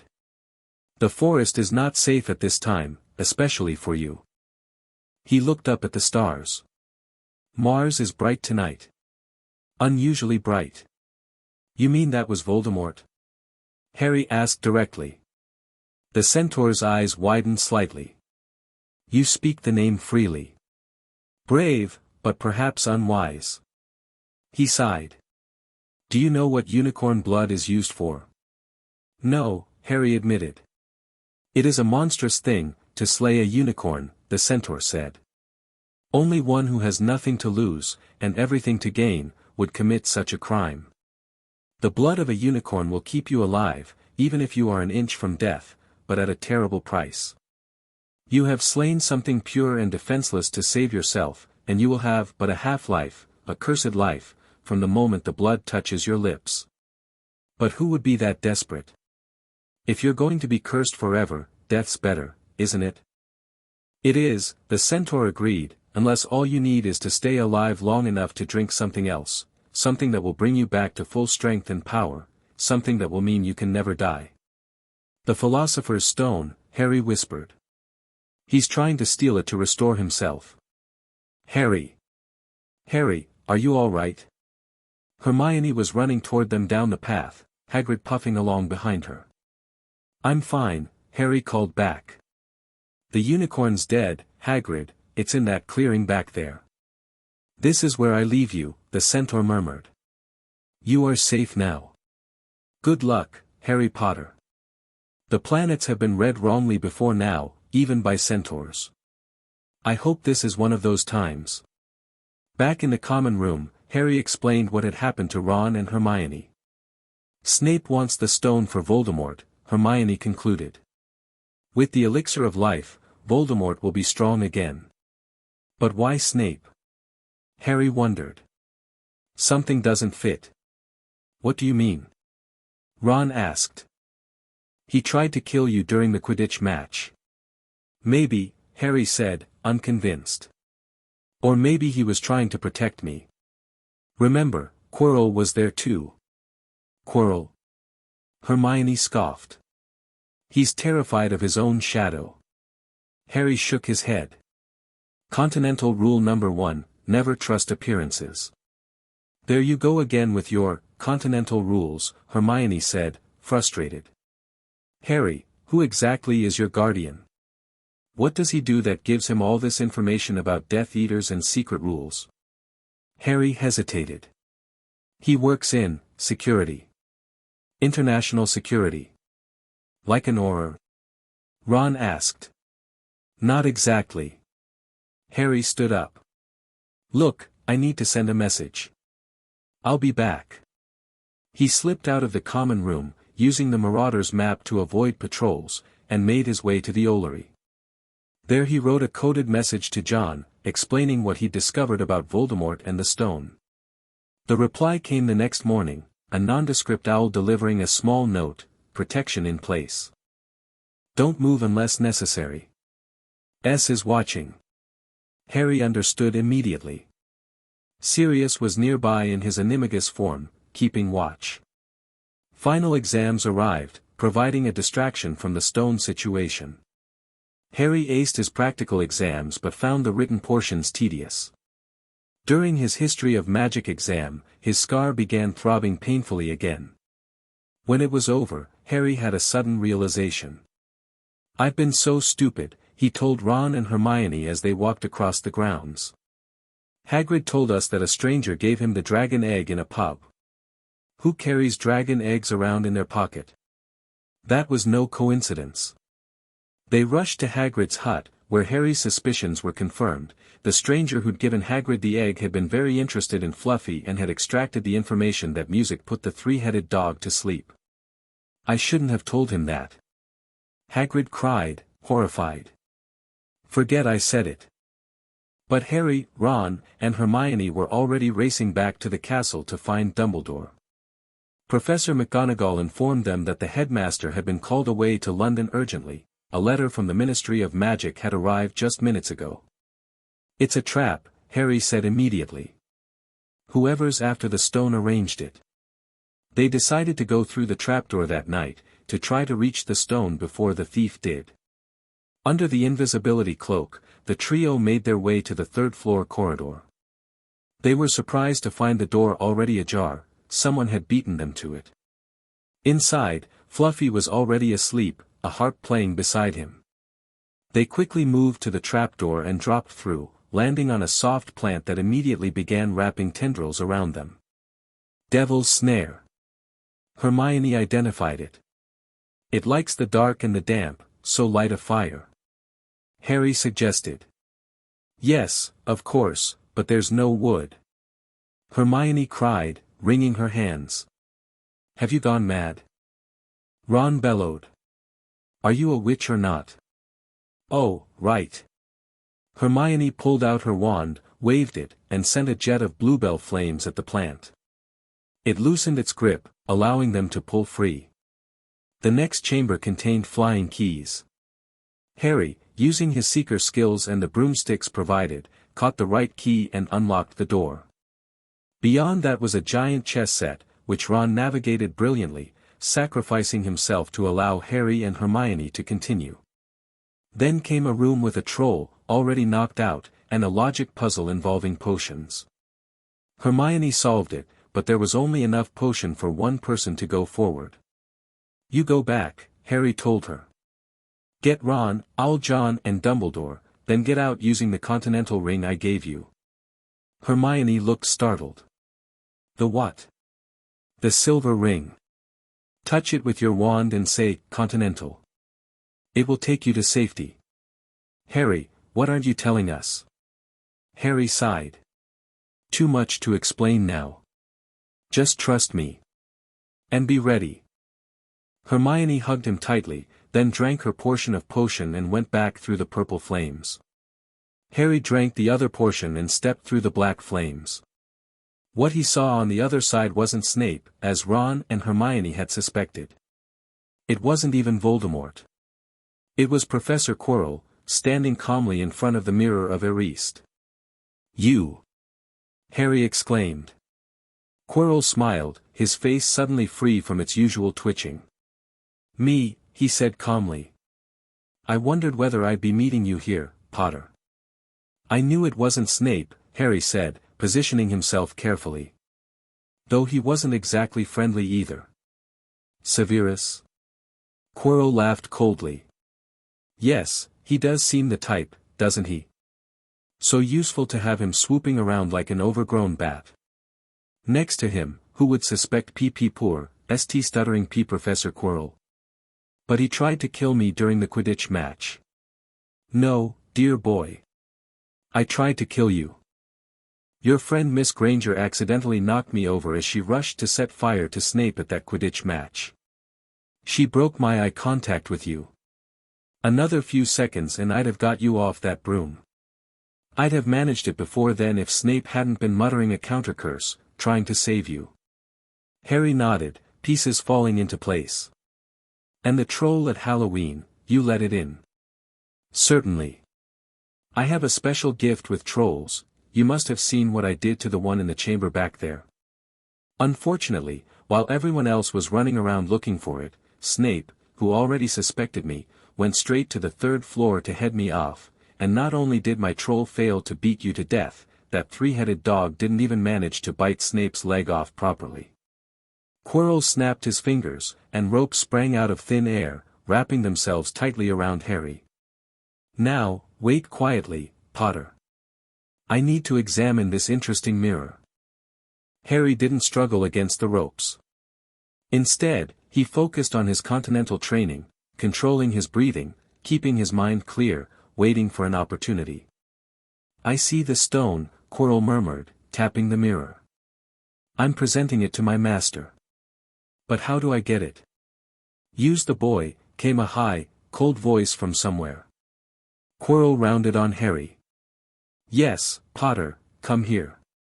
The ropes binding Harry fell away. He approached the mirror cautiously. Look in the mirror and tell me what you see, Quirrell commanded. Harry stood in front of the mirror of Eriste, expecting to see his family again.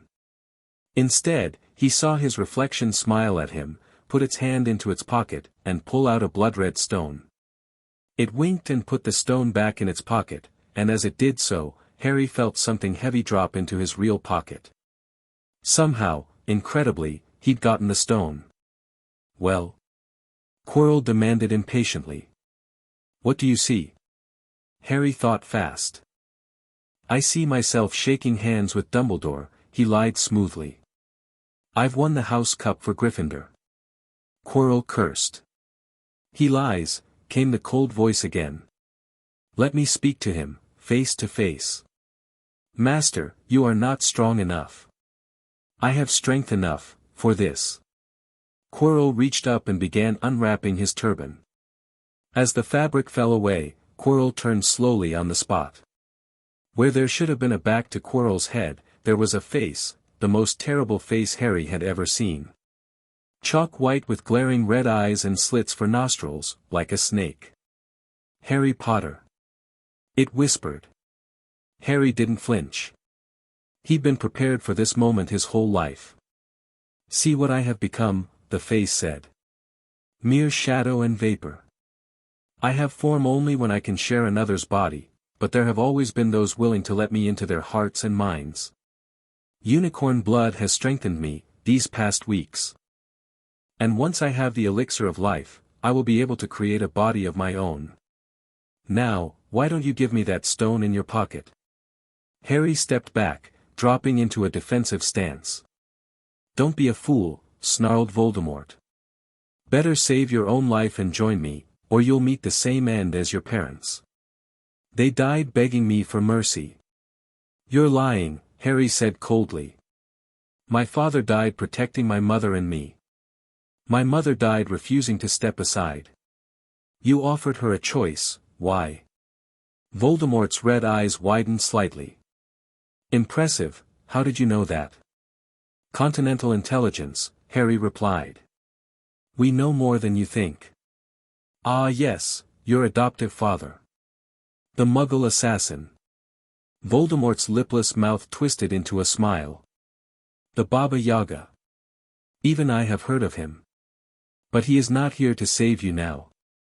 I don't need saving. Seize him. Voldemort screamed suddenly. Quirrell lunged forward, grabbing Harry by the wrist. At once, needle-sharp pain seared through Harry's scar, but something else happened too. Quirrell let go with a howl of pain, looking at his fingers, which were blistering before his eyes. Seize him. Seize him. Voldemort shrieked again. Quirrell dove at Harry, wrapping his hands around the boy's throat, but he immediately screamed in agony as his hands began to burn and blister. Harry, recognizing the advantage, reached up and deliberately pressed his hands against Quirrell's face. The professor screamed and tried to pull away, but Harry held on, ignoring the pain in his own scar.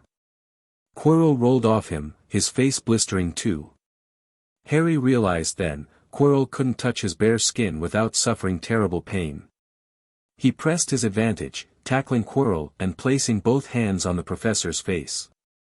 Quirrell screamed in agony as his flesh burned and crumbled under Harry's touch.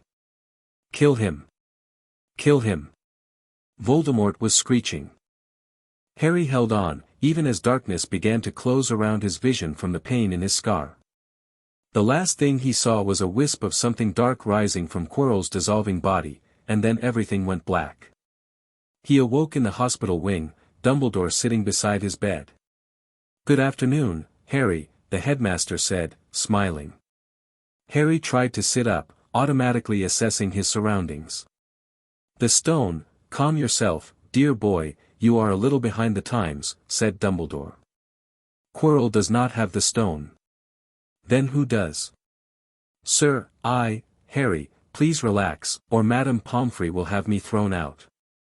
Harry took a deep breath, forcing himself to lie back. "How long have I been here?" 3 days. "Mr. Ronald Weasley and Miss Granger will be most relieved you have come round, they have been extremely worried. And I believe there is a rather large black dog that has been howling outside the grounds every night." Harry smiled slightly at the mention of Sirius. "What happened to the stone?" he asked again. "Professor Quirrell was unable to take it from you. I arrived in time to prevent that, although you were doing very well on your own, I must say." "You got Hermione's message?" "Or John's?" "Both, as it happens. I had not even reached London when I realized that the place I should be was the one I had just left. I arrived just in time to pull Quirrell off you." "And the stone?" "The stone has been destroyed." "Destroyed?"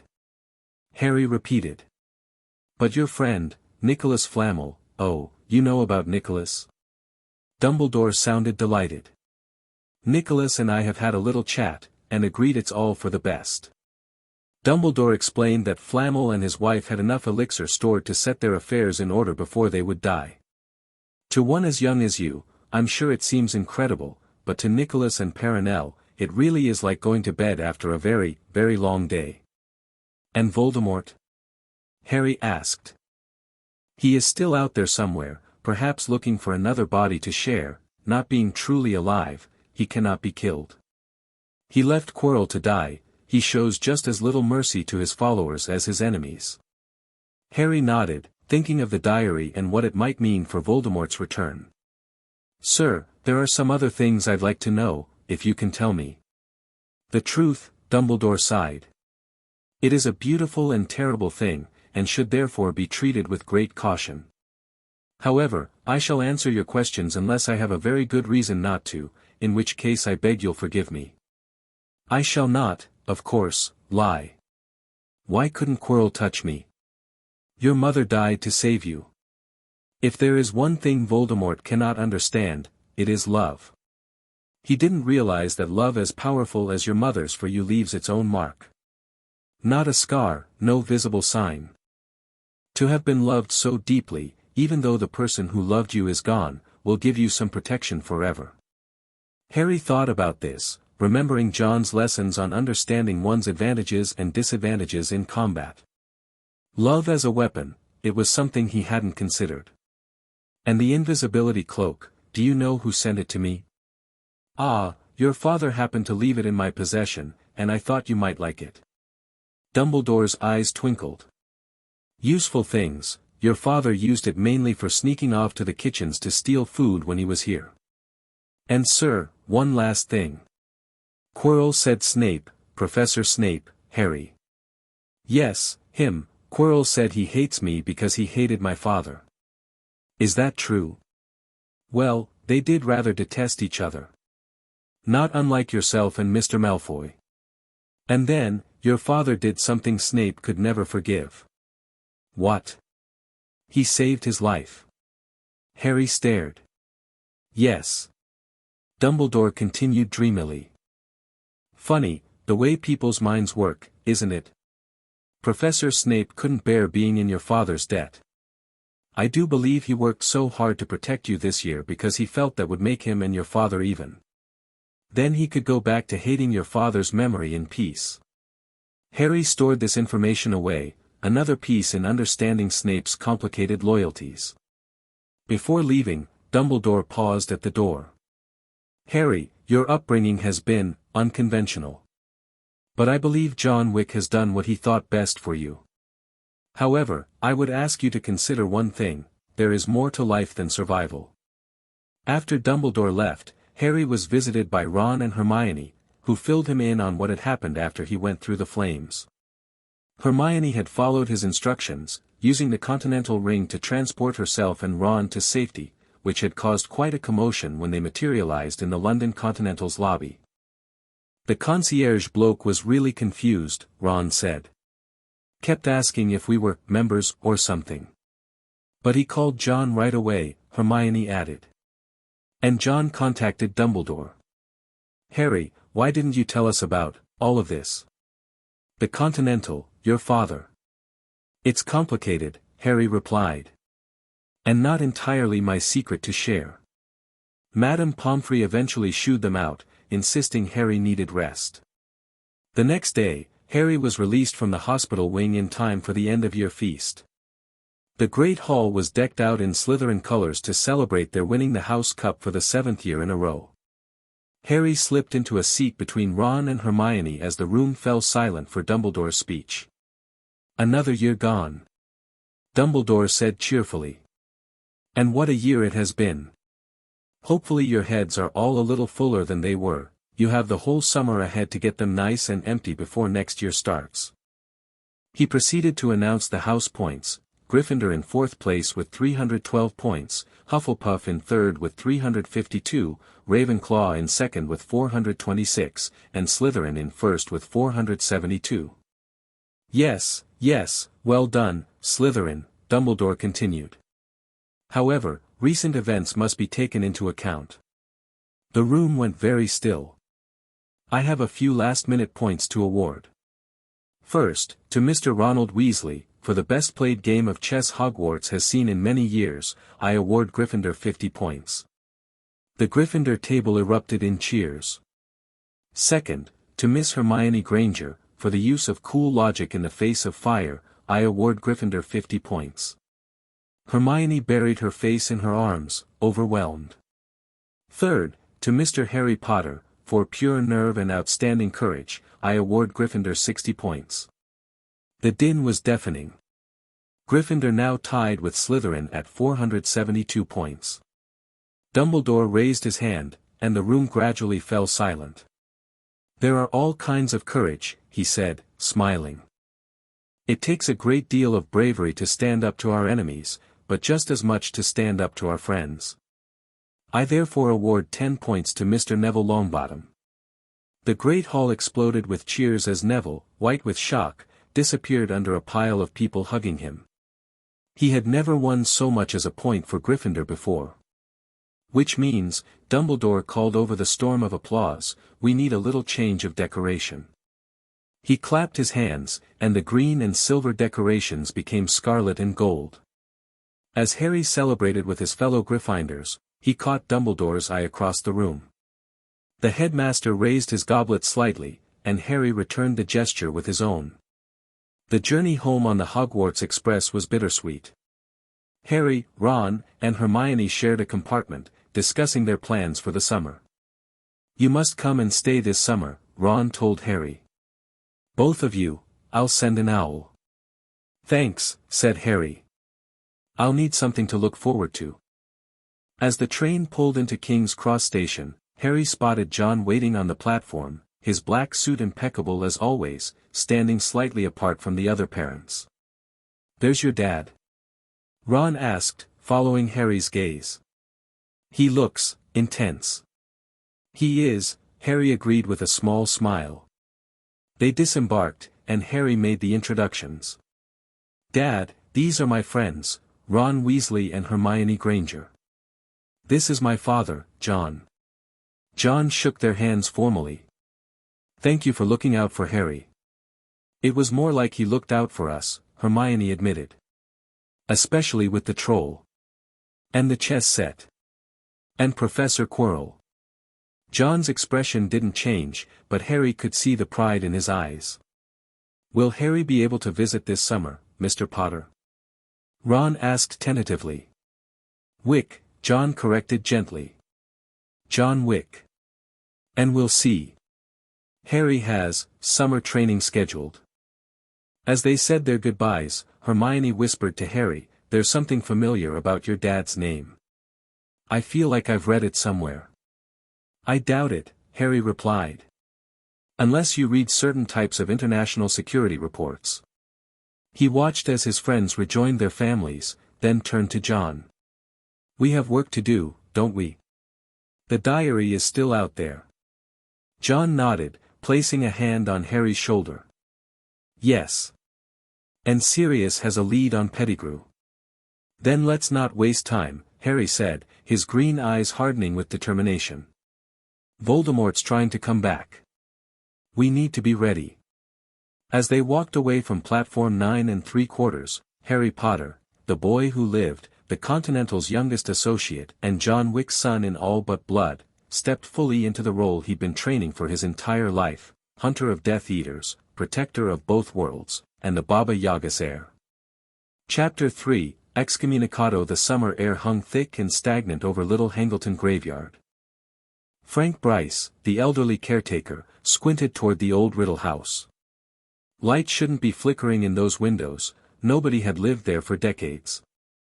Gripping his walking stick, Frank made his slow way up the hill to investigate.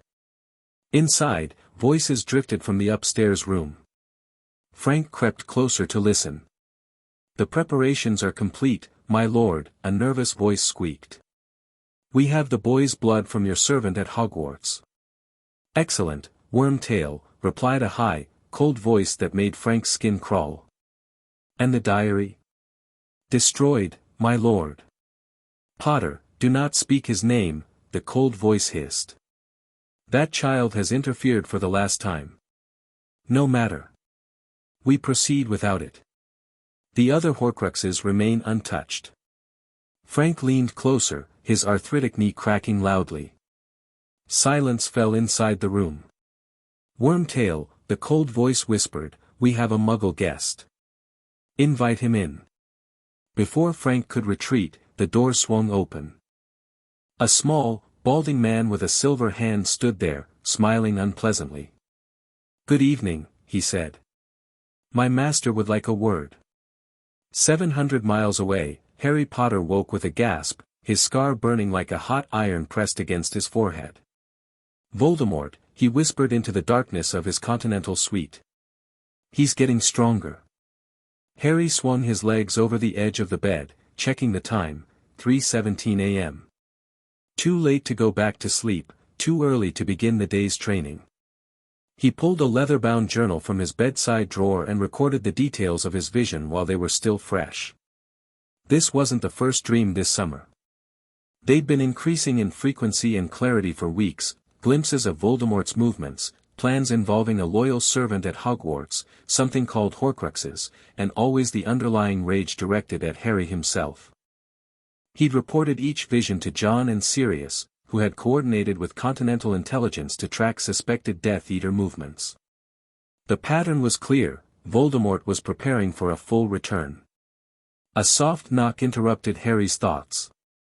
He reached for the wand holstered under his pillow. "It's me," came John's voice. Harry relaxed, tucking the wand back. "Come in." John entered, already dressed in his customary black suit despite the early hour. One look at Harry told him everything. Another vision? Yes. Voldemort's in Little Hangleton. He mentioned something called Horcruxes again and said they're moving ahead with some ritual using my blood. John's expression hardened. Did he mention how they got your blood? He said his servant at Hogwarts provided it. Harry frowned. But that's impossible. I've been here all summer. Not necessarily impossible. John sat on the edge of the bed. The blood could have been taken during the school year.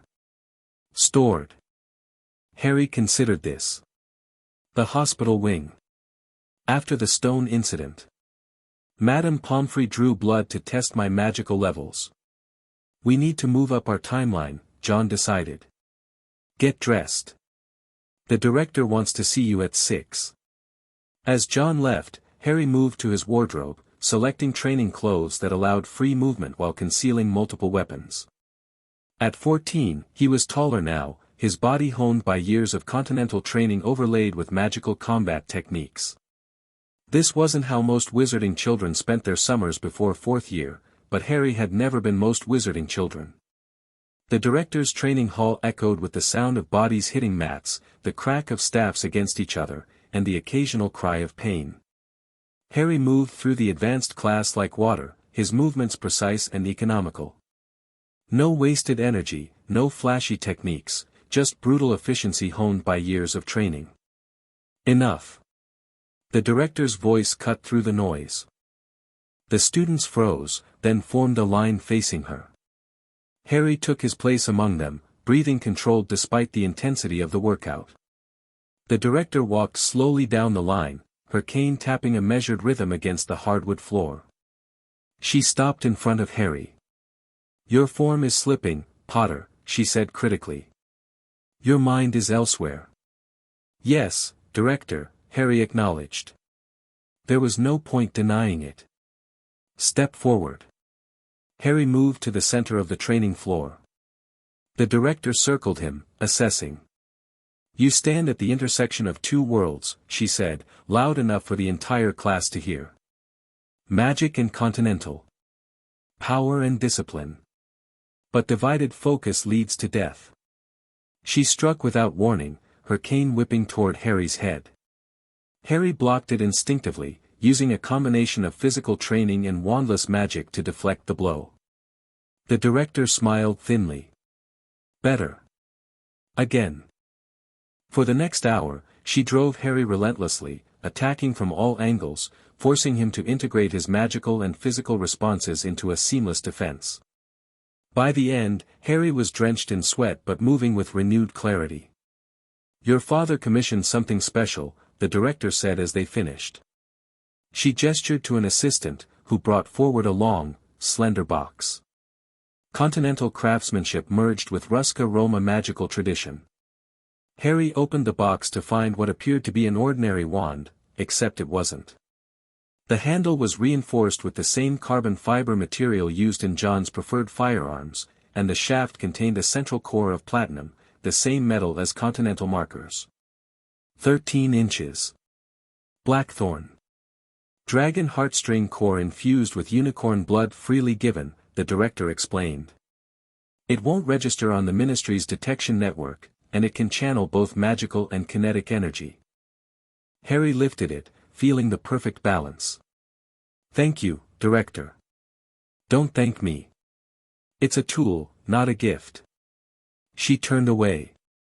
Your real training begins tomorrow. Combat integration. Be ready. Sirius was waiting when Harry returned to the Continental. Unlike the gaunt fugitive of a year ago, he now looked healthier, his hair cut short, his face filled out. Continental resources and protection had served him well. Good session, he asked, noticing Harry's careful movements. The director doesn't believe in easy days, Harry replied, dropping into a chair. Sirius grinned. Reminds me of Moody. Mad-Eye Moody, best aura the Ministry ever had. Paranoid as hell, but for good reason. Speaking of the Ministry, Harry said, any word from your contact? Sirius's expression darkened. Amelia Bones confirmed it. The Triwizard Tournament is being revived at Hogwarts this year. Convenient timing, Harry noted. International magical cooperation just when Voldemort's planning his return. Exactly. Sirius spread several documents across the table. 3 schools, 3 champions, 3 incredibly dangerous tasks. And security managed by a former Auror who just happened to come out of retirement this year. Mad-Eye Moody? The very same. Dumbledore trusts him completely. Harry studied the tournament details. This has trap written all over it. Winston agrees, Sirius said. Continental intelligence has flagged unusual movement among known Death Eater associates. Something big is coming. Harry was silent for a moment, thinking. I need to be at Hogwarts. Close to whatever's happening. John won't like it, Sirius warned. He wanted to keep you out of Britain until we had more information. If Voldemort's using my blood in a resurrection ritual, I'm already involved. Harry's expression hardened. Besides, I've been training for this my whole life. King's Cross Station buzzed with the usual start-of-term excitement. Harry navigated the crowd with practiced awareness, John and Sirius, in his animagus form, flanking him. After much debate, they'd agreed Harry would return to Hogwarts, but with enhanced security protocols. Ron and Hermione spotted him near the barrier to platform 9 3/4. Harry! Hermione called, rushing over to hug him. She pulled back, studying his face. You look different. New training regimen, Harry explained, which wasn't entirely untrue. Ron clapped him on the shoulder. Bloody hell, mate. Did they feed you cement for breakfast? You're solid as a brick wall. Harry smiled slightly. Good to see you too, Ron. John stood a few paces behind, watchful as always. After 2 years of friendship, Ron and Hermione had grown somewhat accustomed to Harry's intimidating adoptive father, though they still found his silent intensity unnerving. Mr. Wick, Hermione greeted politely. John nodded. Miss Granger. Mr. Weasley.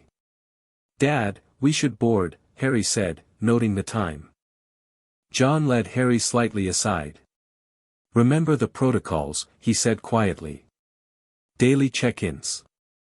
The map stays with you at all times. Any sign of trouble, Continental ring, direct to Winston, Harry finished. I know, Dad. John studied his son's face. You've had good training. Trust it. It was as close to be careful as John Wick ever got. Harry nodded, then bent to address the large black dog at his feet. Keep watch. I'll signal if needed. Sirius woofed softly in acknowledgement. As the Hogwarts Express pulled away from the station, Harry caught a final glimpse of John standing perfectly still on the platform, a dark sentinel amid the waving families. The Triwizard Tournament, Ron breathed, his eyes wide with excitement as they settled into their compartment. Charlie told me it was coming back, but I thought he was having me on. It's incredibly dangerous, Hermione said. People have died in past tournaments. That's why they stopped holding it, Harry added. 2 centuries without a single tournament completing without casualties. Ron stared at him. How do you know that? I read, Harry replied blandly, not mentioning the extensive Continental briefing he'd received. The compartment door slid open, and Draco Malfoy appeared, flanked by Crabbe and Goyle. His usual sneer faltered slightly when he saw Harry. Potter, he said, recovering. Heard your Muggle guardian's been busy this summer. Father says the Continental's getting too involved in magical affairs. Harry's expression didn't change, but his body tensed subtly. Does he now? Interesting, considering the last time your father had dealings with the Continental, he lost his membership privileges. Color drained from Malfoy's face. Watch yourself, Potter. Things are changing. The old families are taking notice of your connections. After they left, Hermione turned to Harry with concern. What was that about? What's the Continental? It's complicated, Harry said. You always say that, Ron complained. Mate, we've been friends for 3 years. When are you going to tell us what's really going on? Harry sighed. You know my adoptive father works in international security. The Continental is part of that network. They've helped protect me over the years. It wasn't a lie, just a carefully edited truth. And Malfoy's father had membership privileges with this organization? Hermione pressed. Until he broke their rules. Harry turned to look out the window. The Continental is neutral ground. What happens there stays there. Malfoy tried to conduct unauthorized business on Continental property. What kind of business? Ron asked. The kind involving Voldemort. The name hung in the air like a curse. Before either could respond, the compartment door opened again. This time it was Neville Longbottom, looking flustered. Hi, Harry, Ron, Hermione, he greeted. Mind if I join you? Everywhere else is full. The conversation shifted to safer topics, summer activities, the upcoming term, and speculation about the tournament. Harry participated enough to appear normal, but part of his mind remained focused on planning, assessing, preparing for whatever lay ahead. The Great Hall buzzed with excitement as Dumbledore announced the Triwizard Tournament officially. Students from Beauxbatons and Durmstrang would arrive in October, and a champion would be selected from each school to compete. The heads of Beauxbatons and Durmstrang will be arriving with their shortlisted contenders in October, and the selection of the 3 champions will take place at Halloween, Dumbledore explained. An impartial judge will decide which students are most worthy to compete for the Triwizard Cup, the glory of their school, and 1,000 galleons personal prize money. I'm going for it. Fred Weasley hissed down the table, his face lit with enthusiasm. Dumbledore continued, eager though I know all of you will be to bring the Triwizard Cup to Hogwarts, the heads of the participating schools, along with the Ministry of Magic, have agreed to impose an age restriction on contenders this year. Only students who are of age, that is to say, 17 years or older, will be allowed to put forward their names for consideration. The protests were immediate and vocal. Fred and George looked outraged, while many other students shouted their disapproval. Harry remained silent, studying the staff table. A new face caught his attention, a grizzled, battle-scarred man with a wooden leg, a chunk missing from his nose, and most distinctively, a large, electric blue magical eye that moved independently of his normal one. Mad-Eye Moody, Harry murmured to Ron. The new defense teacher. Ron looked startled. How'd you know? Sirius mentioned him, Harry replied, which was true enough. As they headed to Gryffindor Tower after the feast, Harry couldn't shake a feeling of unease. The tournament, Moody's appointment, his visions of Voldemort, too many pieces were moving at once. In the dormitory, Harry performed the security checks John had taught him, wards on his trunk, detection charms on the doorway, communication enchantments on his mirror. Once satisfied, he pulled out the Marauder's map. I solemnly swear that I am up to no good, he whispered. The map revealed the castle's occupants. Most students were in their dormitories. Teachers patrolled the corridors. Filch lurked near the entrance hall with Mrs. Norris. Harry's eyes tracked to Moody's office. The dot labeled, Alastair Moody, paced back and forth restlessly. Something about the movement pattern struck Harry as odd, too regular, too mechanical. He made a mental note to observe the new professor carefully before finally allowing himself to sleep. Unforgivable curses, Moody growled, his magical eye swiveling to examine each student in turn. The ministry says you're too young to see what these curses do. I say different. You need to know what you're up against. Constant vigilance. The class jumped as he barked the last words. Longbottom. Moody barked. Name one. Neville looked terrified but managed to stutter, the Imperious Curse. Good, said Moody, retrieving a glass jar containing 3 large black spiders. He caught one and held it in his palm. Imperio. The spider began to tap dance across his hand. The class laughed, all except Harry, who watched with narrowed eyes as Moody demonstrated complete control over another living being. "Think it's funny, do you?" Moody growled. "What if I made it jump down your throat?" "Total control. That's what the Imperius curse does." The laughter died instantly. "Another curse." "Weasley." "The Cruciatus curse," Ron said in a small voice.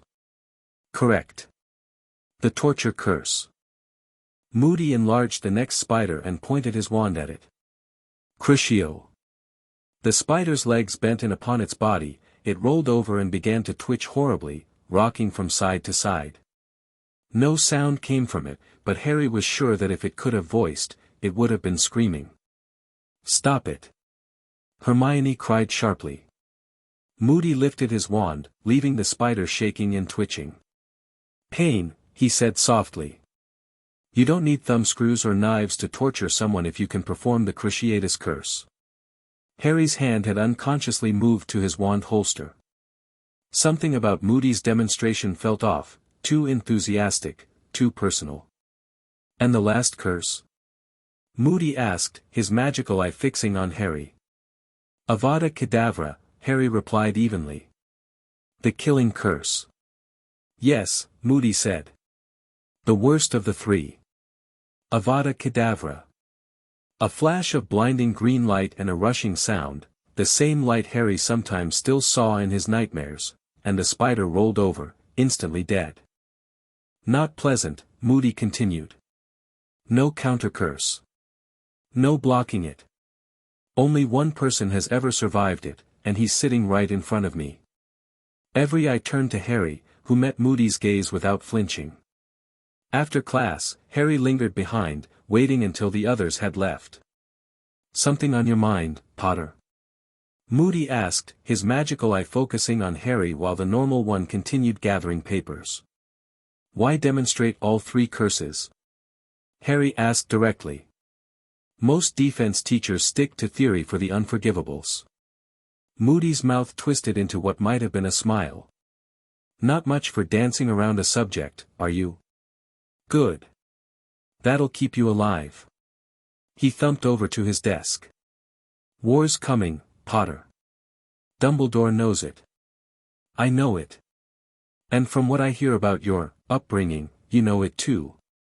"What exactly have you heard about my upbringing?" Harry asked carefully. "Enough." Moody's magical eye swiveled to look through the back of his head. "The Baba Yaga doesn't raise sheep, Potter. He raises wolves." Harry's hand moved slightly closer to his concealed wand. "You seem well informed, Professor." "Constant vigilance." Moody barked suddenly. "That's what I teach. That's what Wick taught you, isn't it? Be ready. Always be ready." Harry nodded slowly. "Something like that." "Good. Now get out. I've got 5th years next." As Harry left, he couldn't shake the feeling that something was very wrong with Alastor Moody. October arrived, bringing with it the delegations from Beauxbatons and Durmstrang.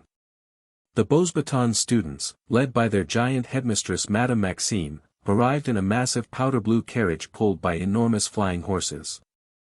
The Durmstrang contingent came in a skeletal ship that rose eerily from beneath the Black Lake, their headmaster the former Death Eater Igor Karkaroff. Harry observed both arrivals with tactical assessment. The Beauxbatons students looked soft, more focused on appearance than practical defense.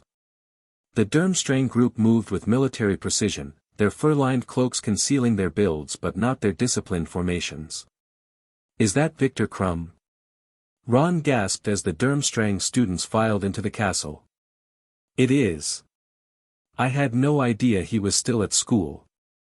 Harry's attention was drawn to Karkaroff, who was fussing over a student, presumably Crumb, with excessive solicitude. The headmaster's eyes darted around nervously, scanning the crowd. When his gaze landed on Harry, a flash of recognition and fear crossed his features before he quickly looked away. "Interesting," Harry murmured. "What is?" Hermione asked. Karkaroff recognized me. And he's afraid. Ron snorted. Well, yeah. You're Harry Potter.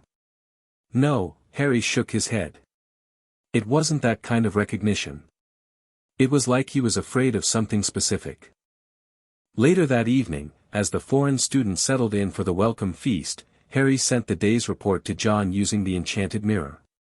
He included detailed observations of both delegations, Karkaroff's reaction, and his ongoing concerns about Moody.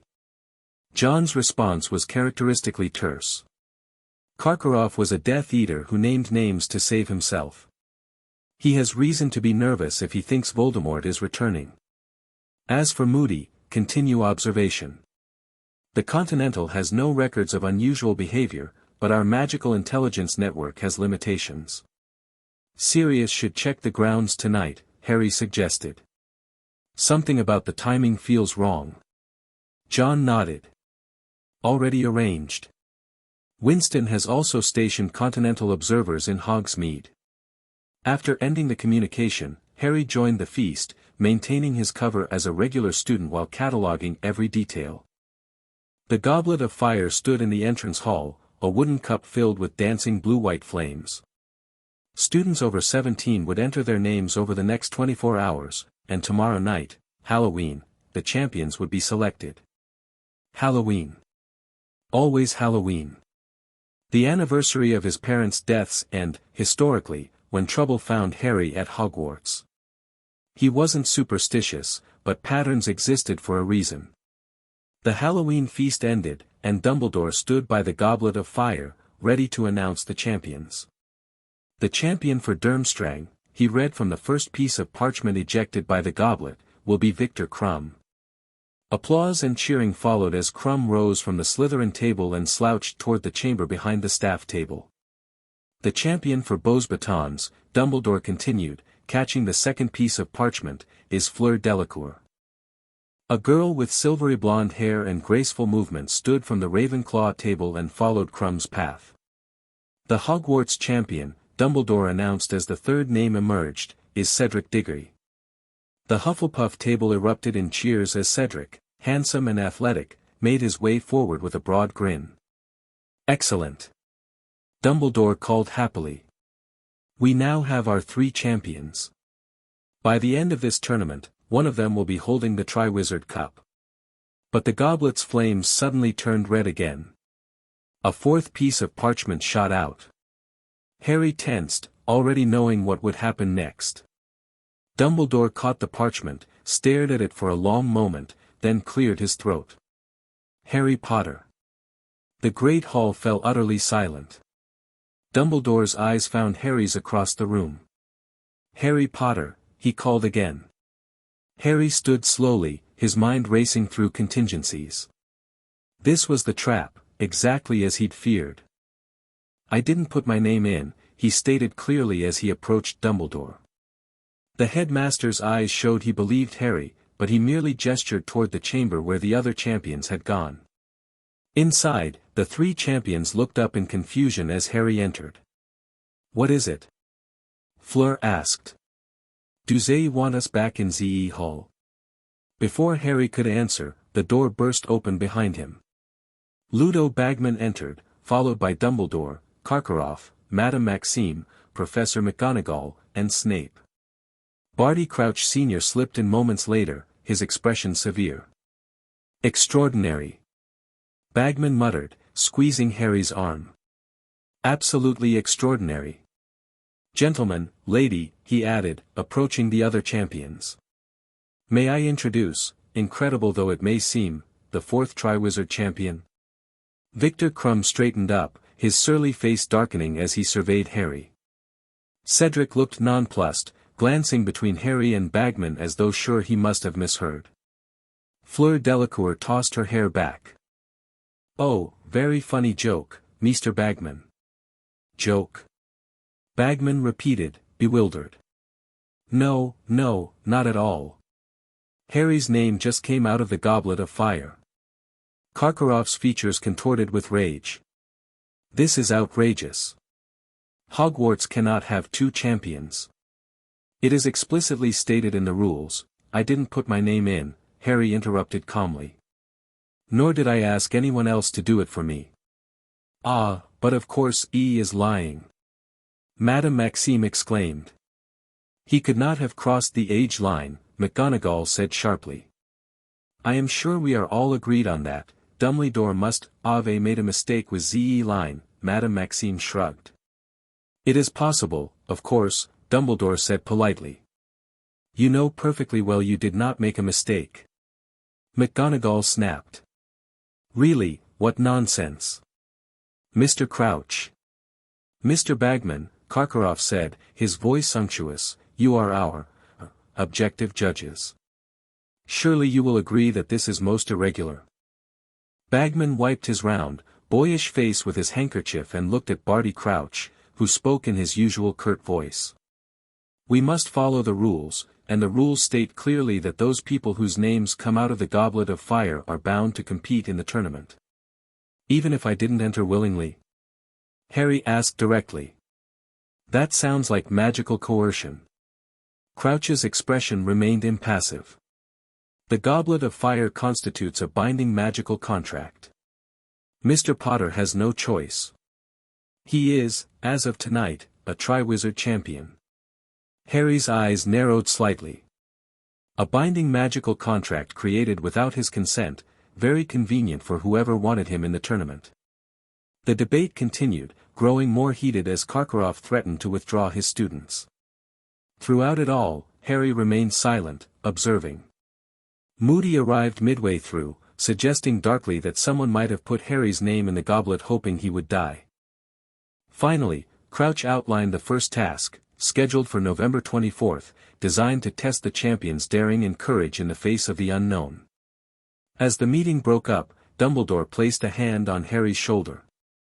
"Harry, I suggest you return to Gryffindor Tower. I'm sure your house is waiting to celebrate with you, and it would be a shame to deprive them of this excellent excuse to make a great deal of mess and noise." Harry nodded, but once out of sight, he slipped away to an empty classroom. Pulling out his communication mirror, he contacted John immediately. "It's happened," he said without preamble. "My name came out of the Goblet of Fire. They say I'm magically bound to compete." John's expression didn't change, but his eyes hardened. "We expected this. The question is who put your name in and why." Moody suggested someone's hoping I'll die in the tournament. "Possible, but unlikely as a primary objective," John replied. "If they wanted you dead, there are more reliable methods. This feels like positioning." Harry nodded. "Getting me where they need me at a specific time." "The third task," John agreed. "That's when they'll make their move. Whatever ritual Voldemort is planning, it likely needs precise timing. What's our play? Maintain your cover. Compete. Let them think their plan is working." John paused. "Winston is accelerating continental preparations. The High Table has authorized increased intervention in magical affairs given the potential threat." Harry's eyebrows rose slightly. The High Table rarely involved itself directly in magical matters. "That's serious?" "Yes." John's expression was grim. "Sirius identified Peter Pettigrew in Hogsmeade yesterday. He was meeting with someone using Polyjuice Potion." "Moody," Harry said immediately. "The real Moody must be imprisoned somewhere while an imposter takes his place." "Find out where," John instructed. "But be careful. If the fake Moody is working for Voldemort, he's extremely dangerous." "I'll need resources," Harry said. "Continental access. Already arranged. The marker will activate a secure Flug connection in the room of requirement. Winston will handle the rest." Harry nodded. "I should get back before I'm missed." "Harry," John said, his voice softening almost imperceptibly. "Watch your back. Always." The Gryffindor common room was in full celebration mode when Harry returned. Fred and George hoisted him onto their shoulders, butterbeer was flowing freely, and everyone wanted to know how he'd managed to fool the age line. Everyone except Ron. Harry found him in a corner, his expression dark with suspicion. "Congratulations," he said flatly when Harry approached. "I didn't put my name in," Harry said quietly. "Yeah, right," Ron scoffed. "You don't have to tell me. I'm not stupid." "What's that supposed to mean?" "You've been different ever since we met," Ron said accusingly. "Secret training, mysterious connections, always disappearing. Now this. Just admit you found a way to enter." Harry stared at him, realizing the extent of the misunderstanding. "Ron, I'm not competing for glory or money. Someone entered me hoping I'd die." "Yeah, sure," Ron sneered. "It's always life or death with you, isn't it? Makes you special. Makes you important. You know what? Think what you want." Harry turned away, too focused on the real threat to waste energy on Ron's jealousy. Hermione caught up with him as he headed for the dormitory stairs. "Harry, wait." "Ron's just being Ron," Harry finished. "I know. But I don't have time for this right now." "What's really going on?" she pressed, her voice low. "This isn't just about the tournament, is it?" Harry assessed her for a moment, then made a decision. "Meet me tomorrow morning. By the lake. 7 o'clock. She nodded, her expression serious. "I'll be there." The next morning dawned cold and clear. Harry was already by the lake when Hermione arrived, bundled in her winter cloak. "You look like you haven't slept," she observed. "I haven't," Harry admitted. "Too much to plan." "Plan what exactly?" Hermione asked, glancing around to ensure they were alone. Harry took a deep breath. "What I'm about to tell you breaks several secrecy protocols. But you deserve to know, and I need your help." For the next hour, Harry explained, about John's real occupation as the legendary assassin known as Baba Yaga, about the Continental Network and its rules, about his training since age 3 in both magical and Muggle combat techniques, about Sirius's rescue and their hunt for Death Eaters over the past year, and finally, about his visions of Voldemort's plan to return. Hermione listened in stunned silence, her expression cycling through shock, disbelief, and finally grim understanding. "So the tournament is a trap," she said when he finished. "Someone, probably the fake Moody, put your name in to ensure you'd be in a specific place at a specific time for this ritual."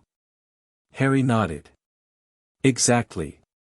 And we need to find out where they're keeping the real Moody." "How?"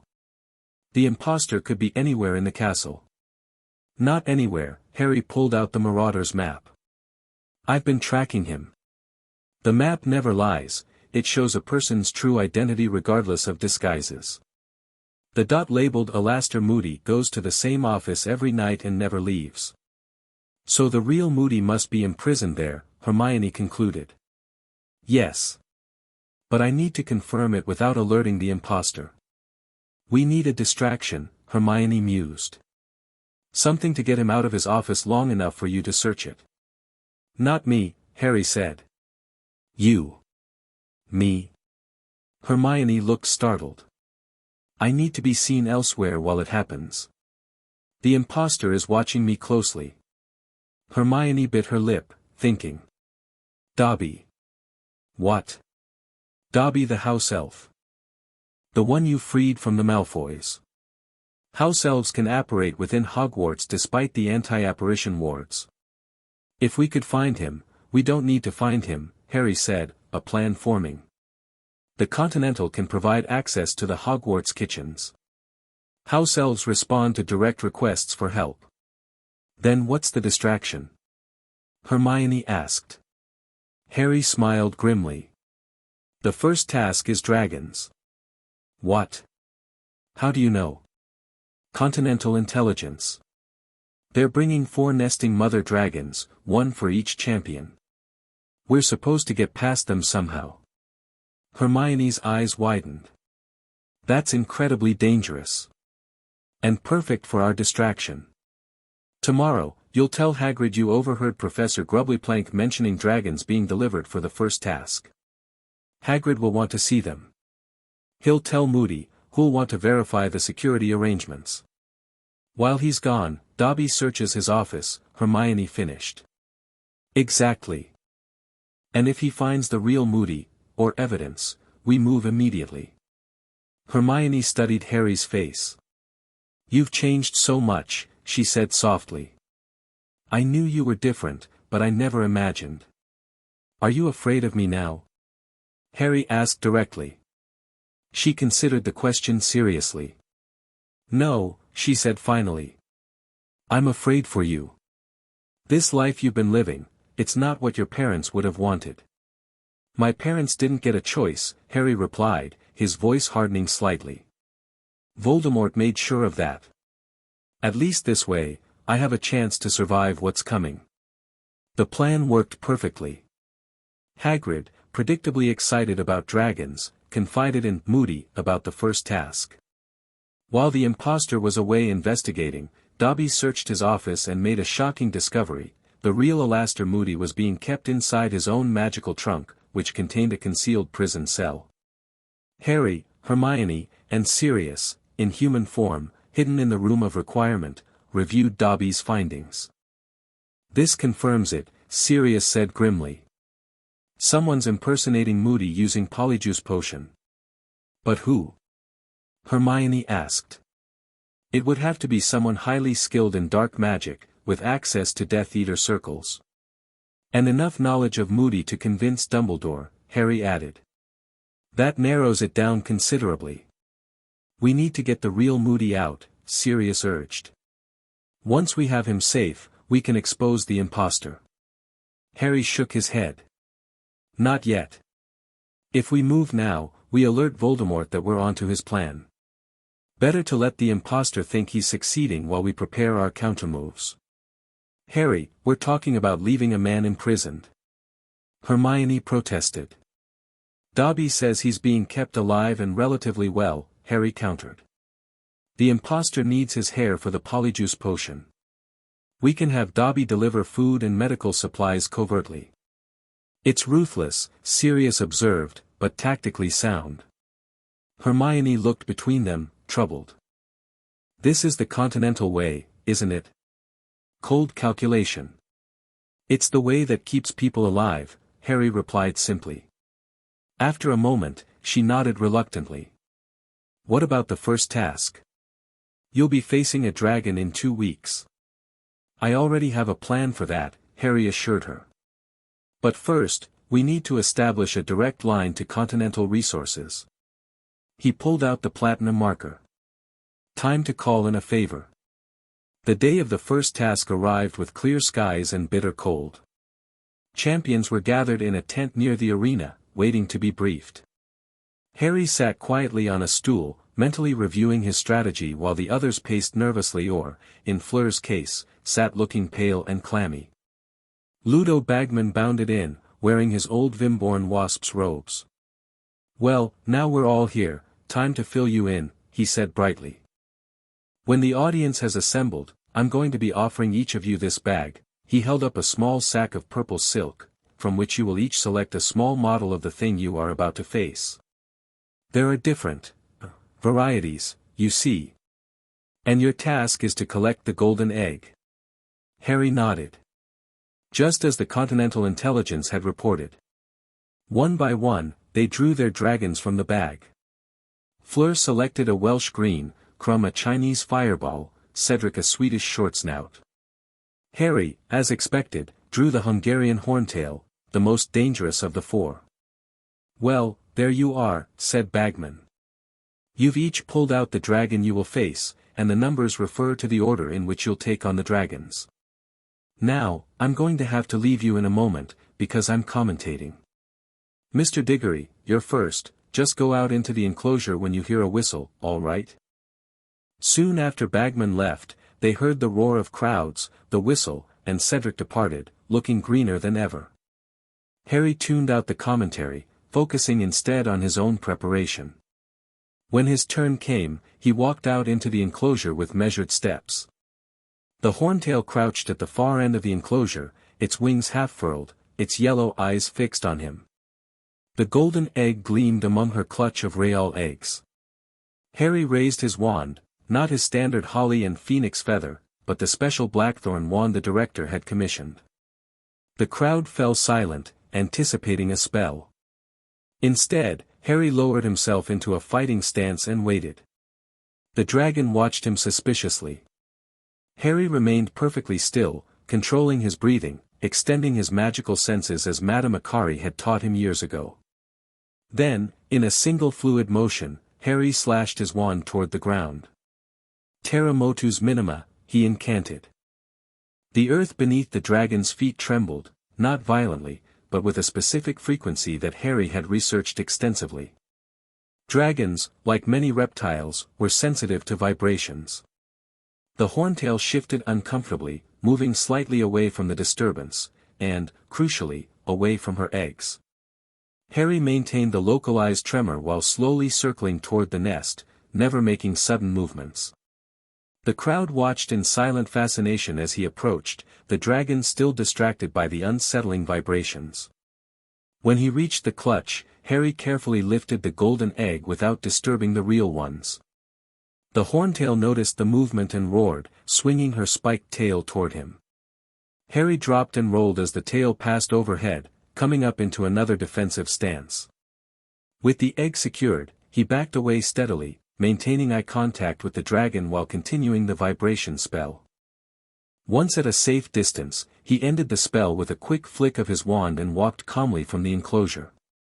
The crowd exploded in applause, though Harry noted many looked almost disappointed by the lack of flashy spellwork or dramatic confrontation. "Look at that!" Bagman was shouting. "Our youngest champion is quickest to get his egg. Well, this is going to shorten the odds on Mr. Potter." Harry received high marks from the judges, even Karkaroff, though grudgingly, and found himself tied for first place with Victor Crumb. More importantly, he'd completed the task without revealing the full extent of his capabilities. As he left the champion's tent, Rita Skeeter intercepted him, her acid green quill poised. "Harry! Congratulations on that remarkable performance. Tell me, where did you learn such an unusual approach to dragon handling? Not the usual Hogwarts curriculum, is it?" "No comment," Harry replied, moving past her. "Oh, don't be like that," she cooed, following. "My readers would love to know more about the mysterious Harry Potter. Raised by a Muggle, yet displaying such unconventional magical skills." Harry stopped, turning to face her fully. "Ms. Skeeter, I respect the press, but I value my privacy. If you continue to pursue me, I'll be forced to contact my legal representation." "Legal representation?" she laughed. "You're 14, dear. The Continental's legal department doesn't consider age a factor," Harry replied quietly. The color drained from Rita's face. "The Continental?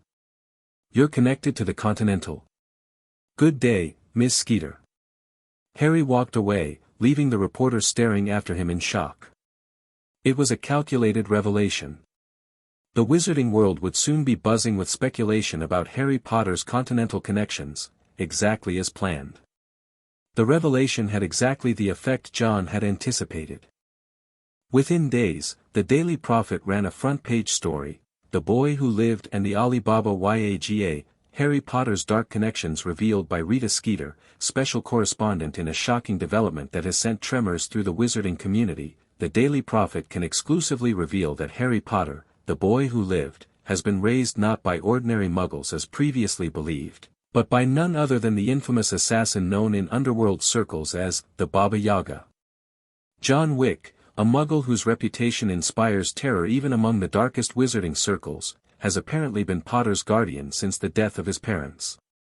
Sources close to the ministry confirm that Wick has connections to the mysterious organization known as the Continental, a neutral ground for magical and non-magical assassins alike. "This explains Potter's unnatural composure when facing the dragon," says Draco Malfoy, a fellow student at Hogwarts.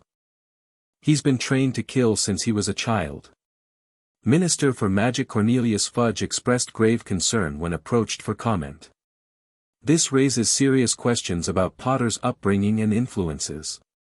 The ministry will be investigating these continental connections thoroughly. While details remain scarce, one fact is clear: Harry Potter is not the innocent child hero the wizarding world has imagined. Raised by a killer, connected to an international network of assassins, and displaying combat skills beyond his years, one must wonder, is Potter our savior, or something far more dangerous? The article caused exactly the uproar expected. Students alternately avoided Harry or watched him with morbid fascination.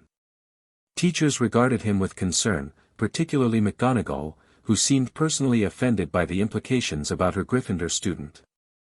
Dumbledore summoned Harry to his office the evening after the article appeared. "I see Rita Skeeter has discovered certain aspects of your upbringing," the headmaster said mildly, gesturing for Harry to take a seat.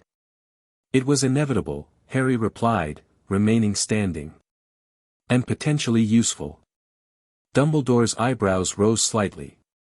"Useful? An interesting perspective. Most students would be horrified by such publicity." "I'm not most students, Professor." "No," Dumbledore agreed, his blue eyes studying Harry carefully. "You never have been. Though I confess, even I underestimated the extent to which John Wick would shape you." "He kept me alive," Harry said simply. "At what cost, Harry?" Dumbledore asked gently. "What has it cost you to become what you are now?" Harry considered the question seriously. "Less than it would have cost to be unprepared for what's coming." "And what is coming, in your estimation?" "Voldemort's return. Probably during the third task of the tournament. His servant, disguised as Moody, put my name in the goblet to ensure I'd be positioned exactly where they need me." Dumbledore didn't look surprised by this assessment. "You've known about the imposter?" "Since the first week," Harry confirmed. "The real Moody is imprisoned in the magical compartment of his own trunk. Alive, but weakened." "I see." Dumbledore steepled his fingers. "And you chose not to inform me because—" "Tactical advantage," Harry replied. "If we expose the imposter now, Voldemort will simply change his plan. Better to let him think we're unaware while preparing our countermeasures." "The continental way," Dumbledore nodded. "I understand the logic, Harry, though I cannot approve of leaving Alastor imprisoned, even temporarily." "He's being cared for covertly," Harry assured him. "And the endgame is worth the risk." "And what is this endgame, precisely?" Harry hesitated, then decided on transparency. "When Voldemort makes his move, we'll be ready. The Continental has been preparing. The High Table has authorized direct intervention." Dumbledore's expression grew grave. "The High Table. I had heard rumors they were taking an interest in magical affairs again. This is most concerning, Harry. Their methods are not ours. With respect, Professor, our methods have failed repeatedly. Voldemort was defeated 13 years ago, yet his supporters walked free. Death Eaters like Lucius Malfoy maintain their positions of influence. The Ministry remains corrupt and ineffective. And you believe continental justice would be better?" Dumbledore asked quietly. "I believe continental consequences would be permanent," Harry replied. Dumbledore sighed deeply. "You speak like John now. I had hoped, but no matter. What's done is done." He rose from his chair.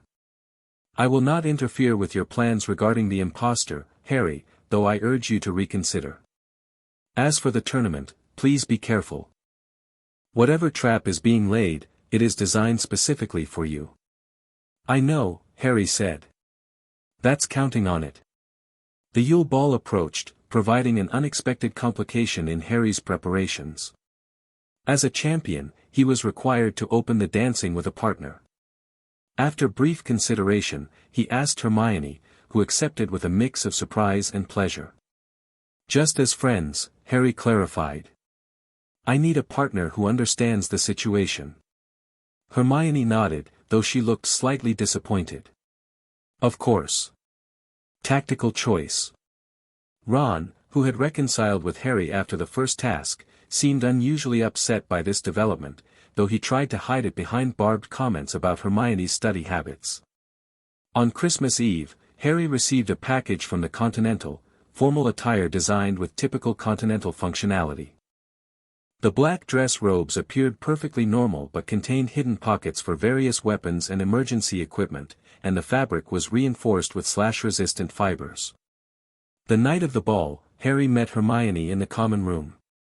She had transformed herself, her usually bushy hair was sleek and shiny, twisted up in an elegant knot, and her periwinkle blue robes flowed gracefully as she moved. "You look different," Harry said, momentarily caught off guard. Hermione smiled. "Different good, I hope." "Different good," Harry confirmed with a small smile. "Shall we?" As they descended to the entrance hall, Harry noticed many heads turning. Hermione's transformation was drawing attention, as was the sight of Harry Potter in formal Continental attire. He moved with the easy confidence John had instilled in him, back straight, eyes alert but not overtly scanning for threats. The champions and their partners opened the ball as tradition dictated. Harry guided Hermione smoothly around the dance floor, years of movement training under the director making him an accomplished dancer despite never having formally practiced these specific steps. "You dance well," Hermione commented, surprised. "The director insisted," Harry replied. "Said grace in movement translates to efficiency in combat." Hermione laughed softly. "Only you would approach dancing as combat training." As the evening progressed, Harry maintained his cover as a regular student enjoying the festivities while keeping track of key individuals. The fake Moody was lurking near the punch bowl, his magical eye swiveling constantly. Karkaroff appeared increasingly nervous, repeatedly checking his left forearm when he thought no one was looking. Snape, too, seemed on edge, though he hid it better. During a break in the dancing, Harry excused himself to get drinks. At the refreshment table, he found himself next to Cedric Diggory. "Nice moves out there, Potter," Cedric commented with a friendly smile. "Thanks. You too." "Listen," Cedric lowered his voice. "I owe you for the dragons. You could have kept that information to yourself, but you made sure I knew too." This was the cover story Harry had established, that he'd discovered the first task involved dragons and had ensured all champions had the same information. "It was only fair," Harry replied modestly. "Well, I've got something for you in return." Cedric glanced around to ensure no one was listening. "Take your egg into the bath. Prefect's bathroom, fourth door left of the statue of Boris the Bewildered. Passwords, Pine Fresh. Trust me." Harry nodded his thanks, filing the information away. He already knew the clue involved mere people, Continental intelligence had confirmed it, but Cedric's help created a useful alliance. As Harry returned with the drinks, he spotted Victor Krum approaching Hermione. The Bulgarian seeker bowed formally, then asked her to dance. Hermione glanced at Harry, who nodded his approval. "Go ahead." "I need to check in anyway," he murmured. While Hermione danced with Krum, Harry slipped out to the rose garden, finding a secluded spot to contact John via the communication mirror. "Status update," Harry said quietly. "Continental intelligence confirms increased Death Eater activity," John replied without preamble. "The High Table has authorized preparation for direct intervention. Winston has established a magical branch of the Continental in Edinburgh as our base of operations. Any progress on identifying the fake Moody? Not yet. But Continental resources have accessed ministry records. Barty Crouch Sr. has been acting erratically.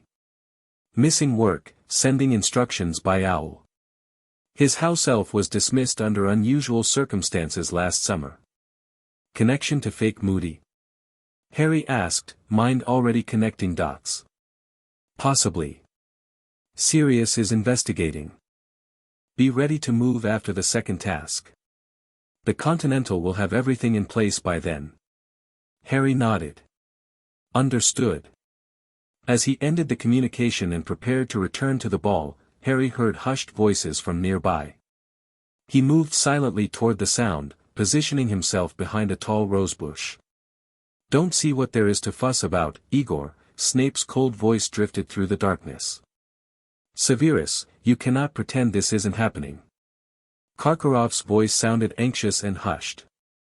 It's been getting clearer and clearer for months. I am becoming seriously concerned, I can't deny it. Then flee, Snape replied curtly. Flee, I will make your excuses. I, however, am remaining at Hogwarts. Snape and Karkaroff came around the rosebush where Harry was hiding. Snape had his wand out and was blasting rosebushes apart, his expression angry. Karkaroff looked worried and pale. 10 points from Gryffindor, Potter, Snape sneered, spotting Harry. I was just getting some air, Professor, Harry replied calmly. Interesting conversation you were having. Karkaroff's eyes widened in fear. Snape's narrowed dangerously. Return to the castle immediately, Potter, before I make it 50 points. Harry didn't move. Professor Karkaroff seems concerned about something on his arm. The dark mark, I presume. Getting clearer as Voldemort grows stronger. Karkaroff let out a strangled noise. Snape's face drained of what little color it had. How dare you, Snape began. We all have our sources, Professor, Harry interrupted coolly. The question is, what side will you be on when he returns? Because he is returning. Soon. Leaving both men speechless, Harry walked calmly back toward the castle, another piece of the puzzle now confirmed. The second task arrived on a cold February morning. The champions gathered at the edge of the Black Lake, where they would have to retrieve something they'd sorely miss from the merpeople's village. Harry had prepared thoroughly, consuming gillyweed provided through continental channels just before entering the water. As he swam through the murky depths, he stayed alert, avoiding the Grindylows and maintaining a steady pace toward the village. When he arrived, he found 4 people tethered to a stone statue, Ron, Hermione, Cho Chang, and a little girl who looked like a miniature version of Fleur. Clearly, each represented something precious to each champion. Harry quickly cut Ron free, then hesitated, looking at the others. Krum and Cedric appeared within minutes, freeing Hermione and Cho respectively. But there was no sign of Fleur. Making a quick decision, Harry freed the little girl as well, ignoring the merpeople's protests. He cast a propulsion charm to help push both Ron and the girl toward the surface, swimming powerfully behind them. They broke the surface to thunderous applause. Fleur, looking distraught on the shore, rushed into the water as Harry helped her sister toward the bank. She was not part of my task, Harry told the judges when questioned about taking both hostages. But she was in danger all the same. Despite finishing outside the time limit, Harry received high marks for moral fiber, placing him firmly in first place overall. As he dried off, Barty Crouch Sr. approached, looking oddly stiff and mechanical in his movements. Congratulations, Potter, he said, his voice monotone. Impressive performance. Harry studied him carefully. Thank you, Mr. Crouch. I'm surprised to see you. I heard you've been ill. Just a minor ailment, Crouch replied, his eyes unfocused. Nothing serious. I'm glad to hear it. Your son would be worried otherwise. Crouch's expression flickered strangely. My son is dead. Is he? Harry asked quietly. Interesting. Crouch stared at Harry for a long moment, then turned abruptly and walked away, his movements still unnaturally rigid. Harry watched him go, then pulled out his communication mirror as soon as he was alone. I think I know who the fake Moody is, he told John. Barty Crouch Jr. He's supposed to be dead in Azkaban, but I just spoke with his father, who's clearly under the Imperius curse. John nodded. It fits with our intelligence. Crouch Sr.'s house elf was dismissed after the Quidditch World Cup when a wand was used to cast the dark mark. The wand belonged to someone who had disappeared. We need to move, Harry said. If Crouch Jr. realizes I suspect him, agreed. The Continental is ready. 3 days from now, during the Hogsmeade visit. Sirius will make contact with the extraction point. What about the real Moody? Continental extraction team will secure him simultaneously. The high table wants this handled with minimal disruption to ongoing operations. Harry nodded. 3 days. The Hogsmeade visit arrived with unexpected complications. Harry, Ron, and Hermione were heading toward the village when they encountered Malfoy, Crabbe, and Goyle near the gates. "Well, if it isn't the Baba Yaga's pet," Malfoy drawled. "Father says the Continental's days are numbered, Potter. The Dark Lord won't tolerate their interference when he returns." "Your father should worry about his own survival," Harry replied coldly. "Continental memory is long, and his debt remains unpaid." Malfoy's face contorted with rage. He drew his wand. "You think you're untouchable because of your Muggle assassin guardian? The old families will put things right soon enough. The Continental and their half-blood lapdogs will learn their place." Before Harry could respond, a familiar voice called out, "Is that a threat I'm hearing, Mr. Malfoy?" The fake Moody limped toward them, his magical eye swiveling wildly. "Threatening a fellow student. That's detention, I think." Malfoy blanched. "I was just, save it," Moody growled. "Get going, all of you." He turned to Harry. "Potter, a word. In private." Harry signaled to Ron and Hermione to continue without him. Once they were out of earshot, Moody spoke again, his voice lower. "Your guardian's making dangerous moves, Potter. The Continental should know better than to interfere in matters beyond their jurisdiction." "I don't know what you mean, Professor," Harry replied innocently. "Don't play games, boy," Moody hissed. "The high table's mobilization hasn't gone unnoticed. Tell Wick to back off, or there will be consequences." "Is that a threat, Professor?" Harry asked, his hand casually moving toward his concealed wand. Moody's face twisted into an ugly smile. "It's a promise. The Dark Lord is rising whether the Continental approves or not. When he does, not even the Baba Yaga will be able to protect you." "We'll see," Harry said calmly. "Is that all, Professor? I'd like to join my friends." Moody stared at him for a long moment, then stepped aside. "Go. Enjoy Hogsmeade while you can." As Harry walked away, he knew the timeline had just accelerated. The imposter was now aware of Continental involvement. The trap was still set for the third task, but complications had been added. In Hogsmeade, Harry separated from Ron and Hermione, citing a need to pick up a personal package. Instead, he made his way to the Hog's Head Inn, where Sirius was waiting in human form, disguised as a shabby merchant. "We need to move now," Harry said without preamble. "Crouch Jr. knows about the Continental's preparations."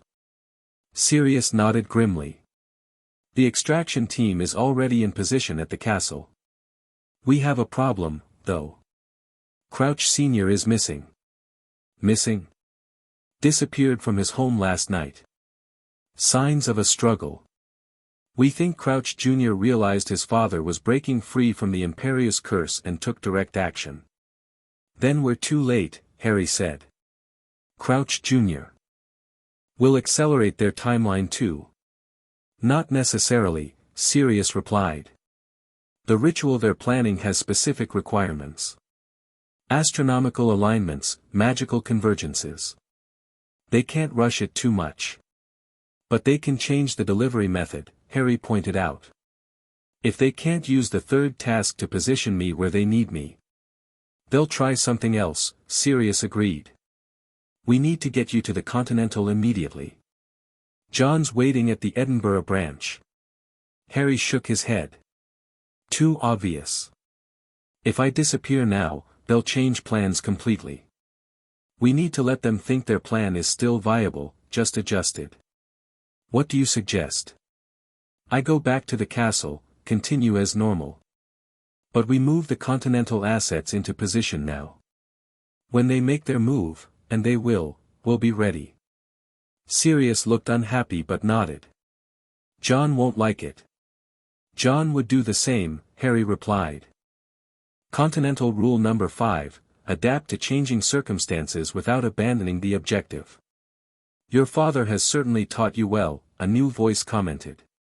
Both Harry and Sirius whirled to find Winston standing in the doorway, immaculate as always in his tailored suit. Winston, Harry greeted with surprise. I didn't expect you in the field. These are unusual circumstances, Winston replied, approaching their table. The High Table is most concerned about the convergence of continental and magical affairs. They've authorized extraordinary measures. What kind of measures? Sirius asked cautiously. Winston's smile was thin and dangerous. Complete intervention. The magical continental branch in Edinburgh is fully operational. Markers have been distributed to key assets. If Voldemort returns, he will find the rules of engagement have changed significantly. The Ministry won't accept continental jurisdiction, Harry pointed out. The Ministry won't have a choice, Winston replied simply. Now, let's discuss your revised strategy.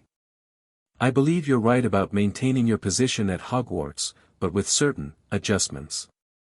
Harry returned to Hogwarts that evening with a new, grim determination. The Continental's plan was in motion, pieces moving into position across Wizarding Britain. His role was clear: maintain his cover while preparing for Voldemort's inevitable move. The next few weeks passed in tense preparation. Harry divided his time between classes, tournament preparation, and clandestine communication with Continental assets. The fake Moody watched him constantly, his magical eye following Harry's movements throughout the castle. In late May, Harry was summoned to the Quidditch pitch, which had been transformed into a massive maze for the third task. Bagman explained that the champions would enter the maze in order of their current standings, with Harry going first. The Triwizard Cup would be placed in the center, and the first champion to touch it would win. As they walked back toward the castle, Krum pulled Harry aside. Could I have a word? Harry nodded, following Krum toward the edge of the Forbidden Forest. I want to ask you about Hermione, Krum said once they were alone. Hermione? Harry asked, surprised. Yes. She talks about you all the time. Are you together? No, Harry replied honestly. We're just friends. Krum seemed relieved. Good. Because I would like to invite her to visit Bulgaria this summer, a rustling sound interrupted them. Harry's hand moved to his wand as a disheveled figure stumbled from the trees, Barty Crouch Sr., his clothes torn, his face scratched, muttering incoherently to himself. Isn't that your ministry judge? Krum asked, stunned. Harry approached cautiously. Mr. Crouch. Crouch's eyes focused briefly. Dumbledore. I need to see Dumbledore. He's at the castle, Harry replied. I'll take you to him. I've done a terrible thing, Crouch muttered, grabbing Harry's robes. My son, my son. Your son is alive, Harry said quietly. He's here at Hogwarts, isn't he? Disguised as Moody. Crouch's eyes widened in terror. How did you? Yes, yes. My Barty. Dark Lord, rising, must warn Dumbledore. Krum, stay with him, Harry instructed. I'll get help. As Harry turned toward the castle, a red light flashed in his peripheral vision. He dove instinctively, rolling to a defensive position as a stunning spell barely missed him. Fake Moody emerged from the trees, wand raised. Behind him, Krum lay unconscious on the ground. Crouch Sr. cowered, whimpering in fear. Should have minded your own business, Potter, the impostor growled, his voice different now, younger, manic. I can't let dear old Dad ruin everything, not when we're so close. Harry didn't waste time talking. He fired a rapid series of spells, disarming charm, impediment jinx, stunning spell, forcing the fake Moody onto the defensive. The impostor blocked each spell with surprising skill, his movements nothing like the real Moody's distinctive style. Impressive, he laughed. The Baba Yaga taught you well. But not well enough. Crucio.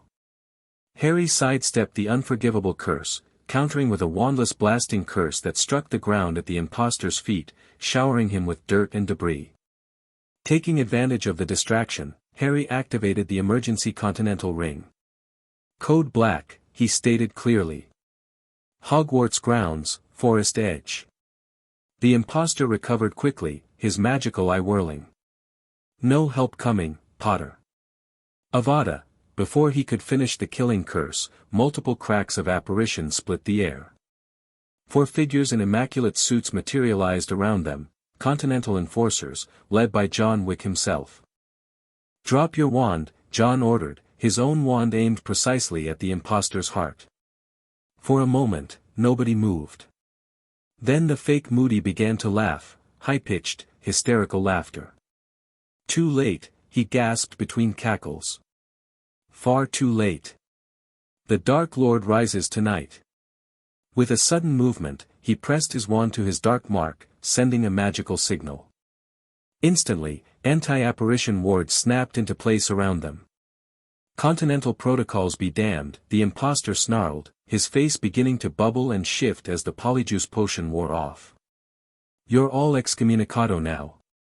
The features of Alastair Moody melted away, revealing a younger face, gaunt, frenzied, with straw-colored hair and fanatical eyes. Barty Crouch Jr. stood before them, triumphant madness etched into every line of his face. The high table can't protect you now, Potter, he spat. My master has declared the Continental excommunicado in the magical world. All services denied, all protections revoked. Before anyone could react, Crouch Jr. slashed his wand in a complex pattern. The ground beneath them shuddered, and Harry felt a familiar hooking sensation behind his navel, a portkey, but not like any he'd experienced before. This one pulled at his entire body with devastating force. Dad! Harry shouted, reaching toward John as reality warped around him. The last thing he saw was John lunging forward, fingers outstretched toward him, and then darkness swallowed him whole. Harry landed hard on damp earth, his combat training automatically rolling him into a defensive position.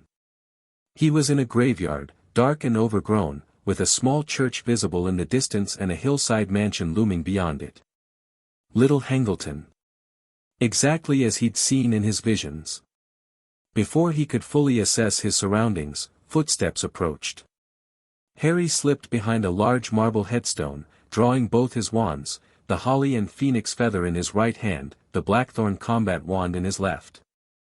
A figure emerged from the darkness, carrying what looked like a bundle of robes. Harry recognized him immediately from Continental intelligence photos, Peter Pettigrew, the man who had betrayed his parents. Pettigrew placed the bundle carefully near a large cauldron, then began preparing for what was clearly a ritual. Harry considered his options. He could attack now, potentially disrupting whatever ceremony they had planned, or he could wait, gather intelligence, and strike at the optimal moment. The decision was made for him when a massive snake slithered past his hiding place, alerting Pettigrew to his presence. He's here, Master. Pettigrew squeaked. Behind the headstone. Bind him, commanded a high, cold voice from the bundle of robes. Harry moved before Pettigrew could react, firing a stunning spell that the rat-like man barely deflected. The distraction was enough for Harry to change position, moving between gravestones with the fluid grace the director had drilled into him. Crucio! Pettigrew shouted, the red light of the torture curse illuminating the graveyard. Harry dodged, returning fire with a series of precisely aimed hexes. One caught Pettigrew in the shoulder, spinning him around, but not before the rat man managed to hit a nearby statue with a spell that animated it. The stone figure, a marble representation of the Grim Reaper, lurched toward Harry, its scythe raised. Harry blasted it with the blackthorn wand, shattering its legs, but the upper portion continued dragging itself forward with surprising speed. While Harry dealt with the animated statue, Pettigrew circled behind him. Incarcerus, he cried.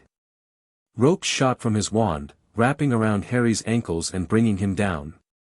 The Marble Reaper seized the opportunity, grabbing Harry's arms with stone hands that squeezed with crushing force. Got him, Master. Pettigrew said triumphantly, approaching the now restrained Harry. Harry didn't struggle against the bonds, wasted energy. Instead, he focused on assessing the situation, looking for weaknesses to exploit. The ritual clearly required his presence, which meant they needed him alive for now. Pettigrew dragged Harry to a marble headstone, Tom Riddle Sr., according to the inscription, and bound him tightly to it. Then he gagged him with a piece of black cloth. "Now," whispered the cold voice from the bundle, "begin." Pettigrew lit a fire beneath the cauldron, which quickly began to simmer. The surface of the liquid within not only bubbled but also sent out fiery sparks, as though it were on fire. Steam thickened as the liquid heated. "Bone of the father, unknowingly given, you will renew your son." Pettigrew's voice quavered as he directed his wand at the grave beneath Harry's feet. The surface cracked, and a fine trickle of dust rose into the air and fell softly into the cauldron, which turned a poisonous-looking blue. "Flesh, of the servant, willingly given, you will, revive, your master." Pettigrew pulled a silver dagger from his robes. With a howl of pain, he swung the blade down and severed his own hand, which fell into the cauldron with a sickening splash. The potion turned a burning red. Pettigrew, sobbing and moaning, approached Harry next. "Be blood of the enemy, forcibly taken, you will, resurrect your foe." The silver dagger shook in Pettigrew's remaining hand as he pressed it against Harry's right arm, drawing blood. He collected it in a crystal vial, then poured it into the cauldron. The liquid within turned a blinding white, sending diamond sparks in all directions. Pettigrew collapsed to the ground, cradling his bleeding stump. The cauldron bubbled furiously, then suddenly, the sparks emanating from it extinguished. A surge of white steam billowed from the cauldron, obscuring everything. Through the mist, Harry saw the dark outline of a man rising slowly from inside the cauldron. "Robe me," said the high, cold voice. Pettigrew, crying and moaning, his mutilated arm pressed against his chest, scrambled to pick up the black robes from the ground and pulled them one-handed over his master's head. The thin man stepped out of the cauldron, staring at Harry, and Harry stared back into the face of Lord Voldemort. His face was whiter than a skull, with wide, livid scarlet eyes and a nose as flat as a snake's with slits for nostrils. His hands were like large, pale spiders, with unnaturally long fingers. Voldemort looked away from Harry and began examining his own body. He raised his hands, flexing the fingers, ran them over his face, his bald head. His expression was one of cruel satisfaction.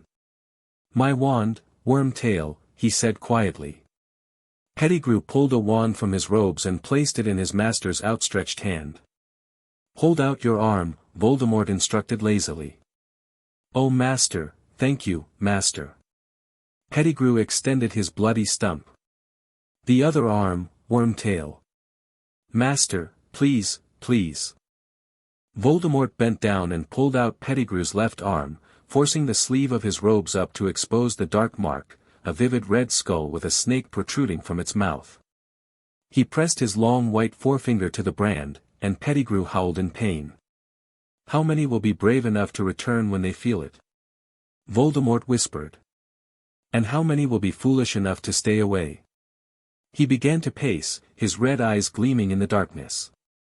"You stand, Harry Potter, upon the remains of my late father. A muggle and a fool, very like your dear mother. But they both had their uses, did they not? Your mother died to defend you as a child, and I killed my father, and see how useful he has proved himself, in death." Voldemort laughed again, continuing to pace. "You see that house upon the hillside, Potter? My father lived there. My mother, a witch who lived in the village, fell in love with him. But he abandoned her when she told him what she was. He didn't like magic, my father." Harry remained silent, working methodically at his bonds. The ropes were tight, but not expertly tied. He managed to reach the hidden blade in his sleeve, slowly sawing at the restraints while Voldemort monologued. "Listen to me, reliving family history." Voldemort said quietly. "Why, I am growing sentimental. But look, Harry. My true family returns. The air was suddenly filled with the swishing of cloaks. Between graves, behind the yew tree, in every shadowy space, wizards were operating. All of them were hooded and masked, forming a silent circle around the grave where Harry was tied, Voldemort, and the sobbing, bleeding Pettigrew. "Welcome, Death Eaters," Voldemort said quietly. 13 years since last we met. Yet you answer my call as though it were yesterday. We are still united under the dark mark, then. Or are we? He sniffed the air, his snake-like nostrils dilating. I smell guilt. There is a stench of guilt upon the air. A shiver ran around the circle, as though each member longed, but did not dare, to step back from him. I see you all, whole and healthy, with your powers intact, such prompt appearances, and I ask myself, why did this band of wizards never come to the aid of their master, to whom they swore eternal loyalty? No one spoke. No one moved. And I answer myself, Voldemort whispered, they must have believed me broken, they thought I was gone. They slipped back among my enemies, and they pleaded innocence, and ignorance, and bewitchment. My lord, a Death Eater suddenly flung himself forward, breaking the circle. We were constantly on the alert. Had there been any sign from you, any whisper of your whereabouts, we would have been at your side immediately, nothing could have prevented us, and yet you aided the Continental in their movements against me, Voldemort interrupted, his voice dangerously soft. You, Lucius, with your precious Continental membership, until they excommunicated you. Lucius Malfoy froze. My lord, I never, do not lie to Lord Voldemort, Lucius. I know all about your dealings with the Continental. Your attempt to activate my diary. Your failure when confronted by a child and his Muggle guardian. Malfoy's shoulders trembled. Master, forgive me. I did not know, Crucio. Malfoy screamed, his body contorting on the ground. When Voldemort lifted his wand, Malfoy lay panting at his feet. Get up, Lucius, Voldemort said coldly. You have disappointed me. I expect more faithful service in the future. Of course, my lord, thank you, my lord. Voldemort turned back to the assembled Death Eaters. The Continental has overstepped. They believe their rules, their markers, their high table can contain me. Tonight, we prove them wrong. Tonight, we declare the Continental excommunicado in the wizarding world. Harry felt the blade slice through the last of his bonds. Freedom. But he remained still, watching, waiting for the perfect moment. First, however, Voldemort continued, turning toward Harry, I must attend to our guest of honor. You all know, of course, who this is. Harry Potter, the boy who lived, thanks to his mother's sacrificial protection. Ancient magic. I should have remembered it. But no matter. Things have changed. Voldemort stepped closer, raising his wand.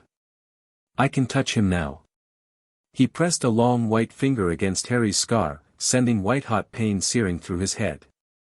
Voldemort laughed softly, removing his finger and continuing to address the Death Eaters.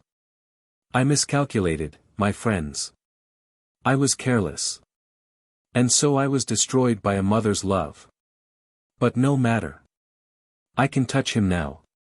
Voldemort raised his wand again. Crucio. The pain was beyond anything Harry had experienced, every nerve ending on fire, his bones feeling as though they were breaking. When it ended, he hung limply against the ropes, giving the appearance of being more affected than he actually was. The boy who lived, raised by the Baba Yaga himself, Voldemort mocked. Such an interesting combination. Tell me, Harry, did he teach you how to die with dignity? Harry spat out his gag. He taught me never to waste time talking when I could be killing. Voldemort laughed coldly. Brave words. Untie him, Wormtail, and give him back his wand.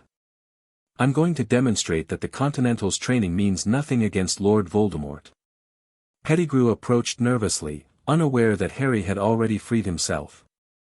As the Rat-Man reached for the ropes, Harry struck, driving his hidden blade deep into Pettigrew's chest. The man's eyes widened in shock as he staggered backward. Harry rolled away from the headstone, drawing both wands in a single fluid motion. A blasting curse from his blackthorn wand shattered the ground between him and Voldemort, sending marble fragments flying in all directions. The Death Eaters broke ranks in confusion. Harry used the chaos to move between gravestones, firing precisely aimed curses at strategic targets, not to kill, but to create maximum disruption. "Stop him!" Voldemort screamed, his red eyes blazing with fury. Harry ducked behind a large angel statue as curses flew past him. He counted at least 15 Death Eaters plus Voldemort, terrible odds, even with his training. He needed an exit strategy. The Triwizard Cup that had served as a port key must still be nearby. If he could reach it, perhaps it would transport him back to Hogwarts. But first, he needed to create distance. Harry pointed his holly wand at the cup, visible on the ground about 30 yards away. "Accio Cup," he shouted. The cup trembled but didn't move, anti-summoning charms protected it. He'd have to reach it physically. Changing tactics, Harry cast a powerful disillusionment charm on himself, then pointed his blackthorn wand at the far side of the graveyard. Bombarda Maxima. The explosion ripped through several gravestones, creating a massive distraction. As the Death Eaters turned toward the noise, Harry sprinted toward the cup, staying low between headstones. He was halfway there when his disillusionment charm flickered. Voldemort had cast some sort of revealing spell. "There!" Voldemort shouted. "Avada Kedavra!" The killing curse struck the ground inches from Harry's feet. He dove behind another headstone, calculating his next move. "The Continental cannot save you, Potter," Voldemort called. "Your guardian cannot reach you here. You are alone." Harry smiled grimly. "I'm never alone," he replied, loud enough to be heard. "And you made a critical error, Tom." "What error is that?" Voldemort demanded, moving closer. "You declared the Continental excommunicado." Harry rose slowly, both wands ready. "But you don't have the authority." "I have all the authority I need." Voldemort snarled. "No," Harry replied calmly. "Only the High Table can declare excommunicado. And they've already made their ruling." Harry raised his blackthorn wand and fired a single, bright blue spark into the sky. It exploded high above them like a firework, spreading outward in a distinctive pattern, the Continental symbol. For a moment, nothing happened. Then the air cracked with multiple apparition sounds. Figures in immaculate suits materialized throughout the graveyard, Continental enforcers, weapons drawn. John Wick appeared directly beside Harry, his expression cold and deadly. "The High Table sends its regards," John said, aiming his wand at Voldemort. The Dark Lord's eyes widened in genuine shock. "Impossible. This location is untraceable, protected by blood magic," John finished for him. "But you used Harry's blood in your resurrection. You created a connection the Continental could track." Winston stepped forward from among the enforcers, adjusting his cufflinks. "Lord Voldemort, by order of the High Table, you and your associates are declared excommunicado for violations of Continental rules regarding unauthorized targeting of Continental associates and false declaration of excommunicado status. I do not recognize your authority here," Voldemort hissed, raising his wand. Winston smiled thinly. "That is irrelevant. The Continental has determined that your organization represents a destabilizing influence across multiple jurisdictions. Neutralization has been authorized.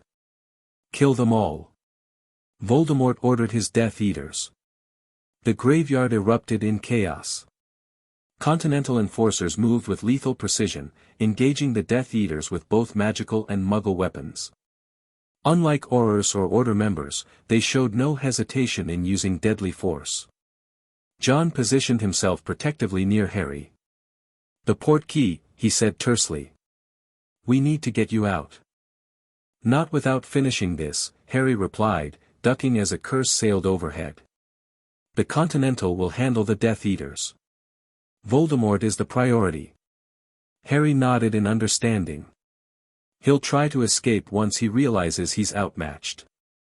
Which is why we need to bind him now. John pulled a platinum marker from his pocket, larger than normal, inscribed with ancient runes that glowed with inner light. High Table Authorization. A binding marker that works on magical beings. Harry understood immediately. If they could mark Voldemort with it, he would be bound by continental rules, unable to flee, unable to harm any continental member. Cover me, John instructed, moving forward toward where Voldemort was dueling with two enforcers simultaneously. Harry followed, providing covering fire as they approached. Voldemort sensed the threat, turning his attention toward them. Wick, he snarled, recognition in his eyes. The infamous Baba Yaga. I wondered when we would meet. It's over, Riddle, John replied calmly. Your followers are falling. The Continental has jurisdiction now. I fear no Muggle institution. Voldemort hissed, casting a barrage of killing curses that John and Harry evaded with practiced precision. Then you are a fool, John said, advancing steadily. The Continental existed before your birth and will continue long after your death. Harry circled to Voldemort's right, forcing him to divide his attention. The Dark Lord was powerful, but he was also newly resurrected, still adjusting to his body. His movements, while deadly, lacked the fluidity they would eventually develop. John seized an opening, lunging forward with unexpected speed. Voldemort barely deflected John's spell, but the movement put him directly in Harry's line of fire. Confringo! Harry shouted, his blackthorn wand channeling more power than a standard wand could safely handle. The blasting curse caught Voldemort in the shoulder, spinning him around.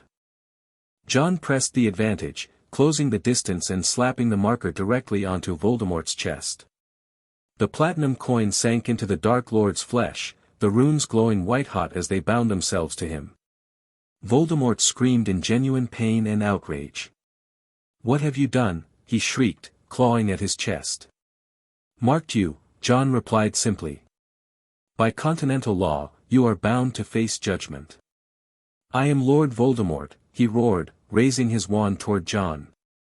Avada, the spell died on his lips as the marker's magic took effect. Voldemort found himself unable to cast the killing curse against a continental member. Harry stepped forward, both wands aimed at Voldemort's heart. It's over, Tom. The marker binds you to continental law. You cannot harm any continental member, nor can you flee from continental judgment. Voldemort's face contorted with fury and disbelief. Around them, the battle was winding down. Most Death Eaters lay dead or incapacitated. A few had managed to flee before the Continental enforcers could engage them. Winston approached, surveying the scene with satisfaction. Excellent work, Mr. Wick. Mr. Potter. He studied Voldemort with clinical detachment. The High Table will be pleased. Lord Voldemort, you are hereby sentenced to permanent containment in Continental custody. This is not the end, Voldemort hissed, his red eyes burning with hatred. You cannot hold me forever. I have taken measures against death that you cannot comprehend. The Horcruxes, Harry said quietly. We know about them. Genuine fear flashed across Voldemort's serpentine features. Impossible. Continental intelligence is thorough, Winston replied smoothly. We've been tracking your soul fragments for some time. The diary was merely the first to be neutralized. The Continental is prepared to contain you indefinitely, John added. With or without your Horcruxes. As Continental enforcers moved in to secure Voldemort, Harry felt a strange mix of emotions. After years of preparation, of training, of living with the knowledge that this confrontation was inevitable, the actual moment felt almost anticlimactic. Is it really over? He asked John quietly. John placed a hand on his shoulder. This battle is. The war continues. Winston gestured toward the Triwizard Cup. We should return to Hogwarts. The magical world needs to understand what has occurred here tonight. Harry nodded, looking around at the graveyard strewn with bodies. What about them? Continental cleanup crews will handle it, Winston replied. Discretion is paramount at this stage. John, Harry, and Winston approached the cup together. Behind them, Voldemort was being secured in magical restraints specifically designed by the Continental for containing powerful magical beings. The wizarding world won't accept this easily, Harry observed. The Ministry, Dumbledore, the pureblood families, they'll resist Continental involvement. Let them, Winston said simply. The High Table has made its decision. The magical world has been destabilized for too long. Balance will be restored. As they reached for the cup, Harry took one last look at Voldemort, the monster who had haunted his life since infancy, now reduced to a prisoner of the Continental. There would be challenges ahead, Horcruxes to destroy, Death Eaters to hunt. But for now, this victory was enough. Harry grasped the cup alongside John and Winston, feeling the familiar hook behind his navel as the portkey activated. The graveyard disappeared in a swirl of color and sound. The portkey deposited them at the entrance to the maze, where chaos reigned. The audience, unaware of what had happened, was cheering wildly at what they perceived as Harry's triumphant return with the cup. Dumbledore and the other judges rushed forward, only to stop short at the sight of John Wick and Winston flanking Harry. Mr. Wick, Dumbledore said carefully. This is unexpected. Circumstances required direct intervention, John replied. Before further explanation could be offered, Cornelius Fudge pushed his way through the crowd, his face flushed with anger. What is the meaning of this? Who authorized Continental personnel on Hogwarts grounds? The High Table, Winston answered smoothly. A matter of international security. Preposterous. Fudge spluttered. The Continental has no jurisdiction over magical Britain.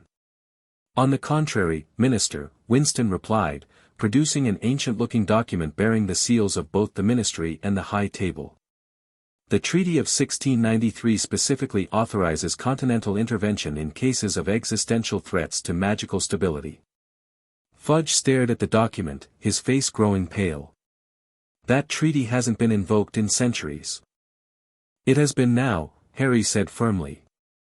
Voldemort has returned. The Continental captured him. A collective gasp ran through the crowd. Students screamed, teachers looked stunned, and parents clutched their children protectively. Nonsense. Fudge declared, though his voice lacked conviction. You know who is dead. Has been for 13 years. I witnessed his resurrection, Harry stated clearly, loud enough for everyone to hear. I saw Death Eaters answer his call. And I saw the Continental take him into custody under the authority of the High Table. Dumbledore stepped forward, his blue eyes missing their usual twinkle. If this is true, Harry, then the Continental has overstepped. Voldemort is a wizarding matter, with respect, Headmaster, Winston interrupted, the High Table disagrees. Lord Voldemort's activities have crossed jurisdictional boundaries, endangering both magical and non-magical populations. The Continental has acted within its authority. Where is he now? Dumbledore demanded. Secure, John replied simply. In Continental custody. Fudge seemed to recover some of his bluster. This is outrageous. I am the Minister for Magic. I demand that any prisoner be turned over to Ministry authorities immediately. That won't be possible, Winston said, his tone leaving no room for argument. The prisoner has been marked under Continental law. He remains in Continental custody until the High Table determines otherwise. The crowd was growing larger as word spread. Students pushed forward, trying to hear. Parents demanded answers. Teachers attempted to maintain order. Silence. Dumbledore's magically amplified voice cut through the chaos. He turned to Harry. Harry, please explain exactly what happened after you touched the portkey.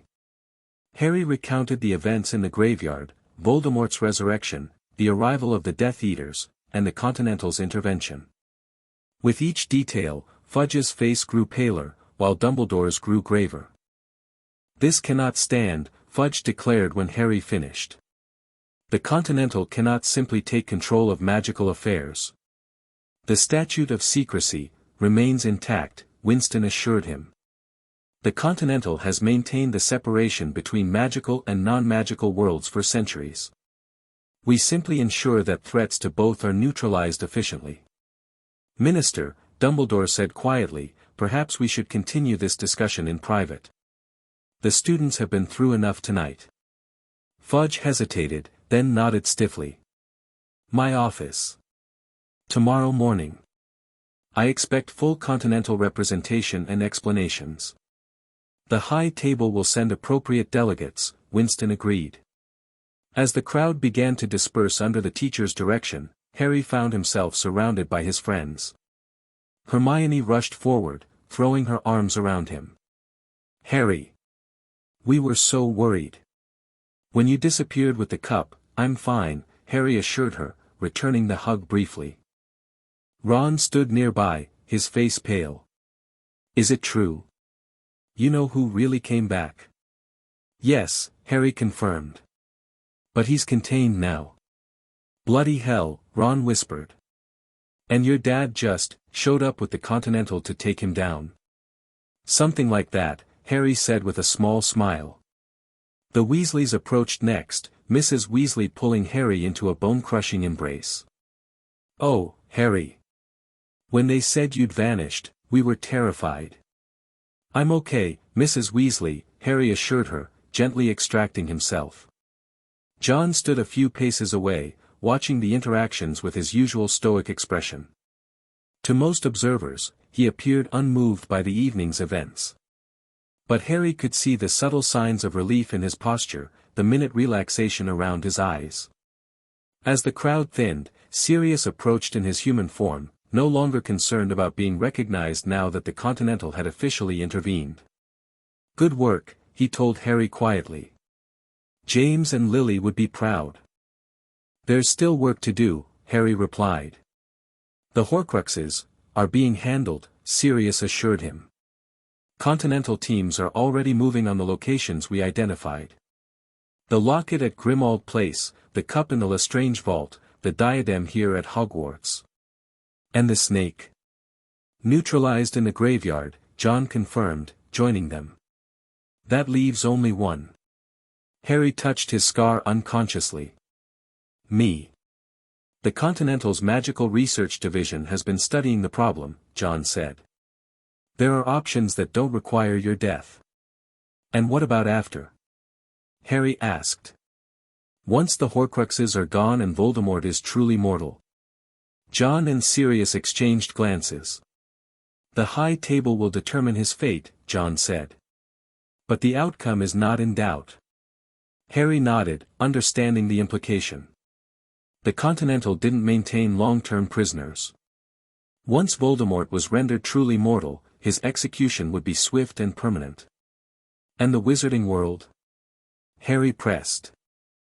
"The Ministry won't simply accept Continental authority. They won't have a choice," Sirius replied with a grim smile. "The Continental has evidence of corruption at every level of magical government. Malfoy's influence, Fudge's bribes, the Death Eaters who bought their way out of Azkaban, it's all documented." "A reckoning is coming," John added. "But not tonight." Harry looked around at the Hogwarts grounds, at the students being led back to the castle, at the confused and frightened faces of the magical community confronted with truths they weren't prepared to accept. Tonight had changed everything, not just Voldemort's return, but the revelation of the Continental's power and reach in the magical world. "What happens to me now?" Harry asked quietly. John placed a hand on his shoulder. "That's your choice." Harry considered this. For 11 years, his life had been defined by preparation for this moment, training, planning, developing the skills needed to face Voldemort. Now that the immediate threat was contained, he had options he'd never seriously contemplated before. "I want to finish at Hogwarts," he decided. "But I also want to continue my Continental training. There will always be threats, even after Voldemort. John nodded, the barest hint of pride in his eyes. The Continental will always have a place for you. When you're ready. As they walked toward the castle, Harry felt a strange sense of liberation. For the first time in his life, his future wasn't predetermined by prophecy or the shadow of Voldemort. Whatever came next would be his choice, influenced by his unique upbringing, certainly, but ultimately his decision. The boy who lived, raised by the Baba Yaga, had survived once more. But this time, he'd done it on his own terms. Epilogue. 5 years later, the Edinburgh Continental hummed with quiet activity as Harry made his way through the elegant lobby. At 19, he moved with the effortless grace and deadly focus that had earned him his own reputation in both the magical and continental worlds. The concierge nodded respectfully. "Mr. Potter. They're waiting for you in the director's suite." "Thank you, James," Harry replied, heading for the elevators. The director's suite occupied the top floor of the magical branch of the Continental, a recent addition to the network, established after the events of the third task. Inside, familiar faces greeted him: Winston, elegant as always in his tailored suit; Sirius, now the Continental's chief liaison with the reformed Ministry of Magic; and John, who hadn't aged a day since Harry first met him 16 years ago. "Right on time," Winston noted with approval. Harry took a seat at the conference table. "What's the situation?" "Grindelwald's followers are mobilizing again in Eastern Europe," Sirius explained, pushing a dossier across the table. "Continental intelligence indicates they've accessed some of his original research on the Deathly Hallows." Harry opened the file, quickly scanning the contents. "They're looking for the Elder Wand." "Yes," John confirmed. "Their intelligence is outdated. They don't know Dumbledore no longer possesses it. After Voldemort's capture and the Continental's intervention in magical affairs, Dumbledore had reluctantly surrendered the Elder Wand to Continental custody. The High Table had determined that such powerful magical artifacts required neutral protection to prevent further destabilization. The High Table is concerned about magical extremism filling the vacuum left by Voldemort's removal, Winston continued. These Neo-Grindelwald cells represent a growing threat. "What's our play?" Harry asked. "Infiltration and neutralization," John replied. "A two-person operation. You and me." Harry nodded, feeling the familiar anticipation of an upcoming mission. After graduating Hogwarts with top marks, he had officially joined the Continental, specializing in magical security operations. His unique background, trained by the legendary Baba Yaga but educated at Hogwarts, made him invaluable for missions straddling both worlds. "When do we leave?" "Tomorrow," John said. "The Continental in Prague will provide local support." As they reviewed the operational details, Harry reflected on how much had changed in 5 years. Voldemort, rendered mortal after the destruction of his Horcruxes, had been executed under Continental law. The Death Eater organization had collapsed without his leadership, its members either killed in the graveyard battle or hunted down by Continental enforcers. The Ministry of Magic had undergone comprehensive reform under the watchful eye of the High Table. Kingsley Shacklebolt now served as minister, working closely with Continental advisors to prevent the corruption that had previously riddled magical government. Hogwarts continued under McGonagall's leadership after Dumbledore's retirement. The school now included practical defensive magic in its curriculum, with occasional guest lectures from Continental specialists. And Harry himself had found his place, not as the boy who lived or the chosen one, but as something entirely new. The magical world called him many things now: the Continental Wizard, the High Table's Enforcer, or sometimes, in whispered tones, the young Baba Yaga. "One more thing," Winston said as the briefing concluded. "The High Table has approved your full membership status. Congratulations." He slid a box across the table. Inside lay a Continental marker, platinum like John's, but with Harry's own distinctive rune work etched into its surface. Harry lifted it carefully, feeling its weight and significance. In the Continental world, a personal marker represented the highest level of recognition and authority. "Thank you," he said simply. John nodded, the barest hint of a smile touching his lips. "You've earned it." As they left the conference room, John hung back slightly, walking beside Harry. 16 years ago, I made a promise over your parents' bodies," he said quietly. "To keep you safe, to prepare you for what was coming." "You did more than that," Harry replied. "You gave me a life. A purpose. And now?" Harry considered the marker in his hand, thinking about the mission ahead, the life he'd built, the path he'd chosen. "Now I honor what you taught me. Continental rules. Consequences. Preparation. And—" John prompted. Harry smiled, a rare expression that transformed his serious features. "And I remember what you said when I was 7, the Continental serves a purpose greater than any individual. We maintain balance in a world that tends toward chaos." John nodded, satisfaction evident in his eyes. "The student becomes the master." "Not yet," Harry replied. "But someday." As they walked through the Continental, wizards and assassins alike nodded respectfully to the pair, the legendary Baba Yaga and his heir, the boy who lived and learned to kill, the future of the Continental in a world where magic and markers now openly intertwined. The circle was complete. The Continental endured. And Harry Potter, raised in the shadow of death but forged in the crucible of two worlds, moved forward into a future of his own making. The end. Thank you for watching this video. Please be sure to subscribe to our channel and like this video.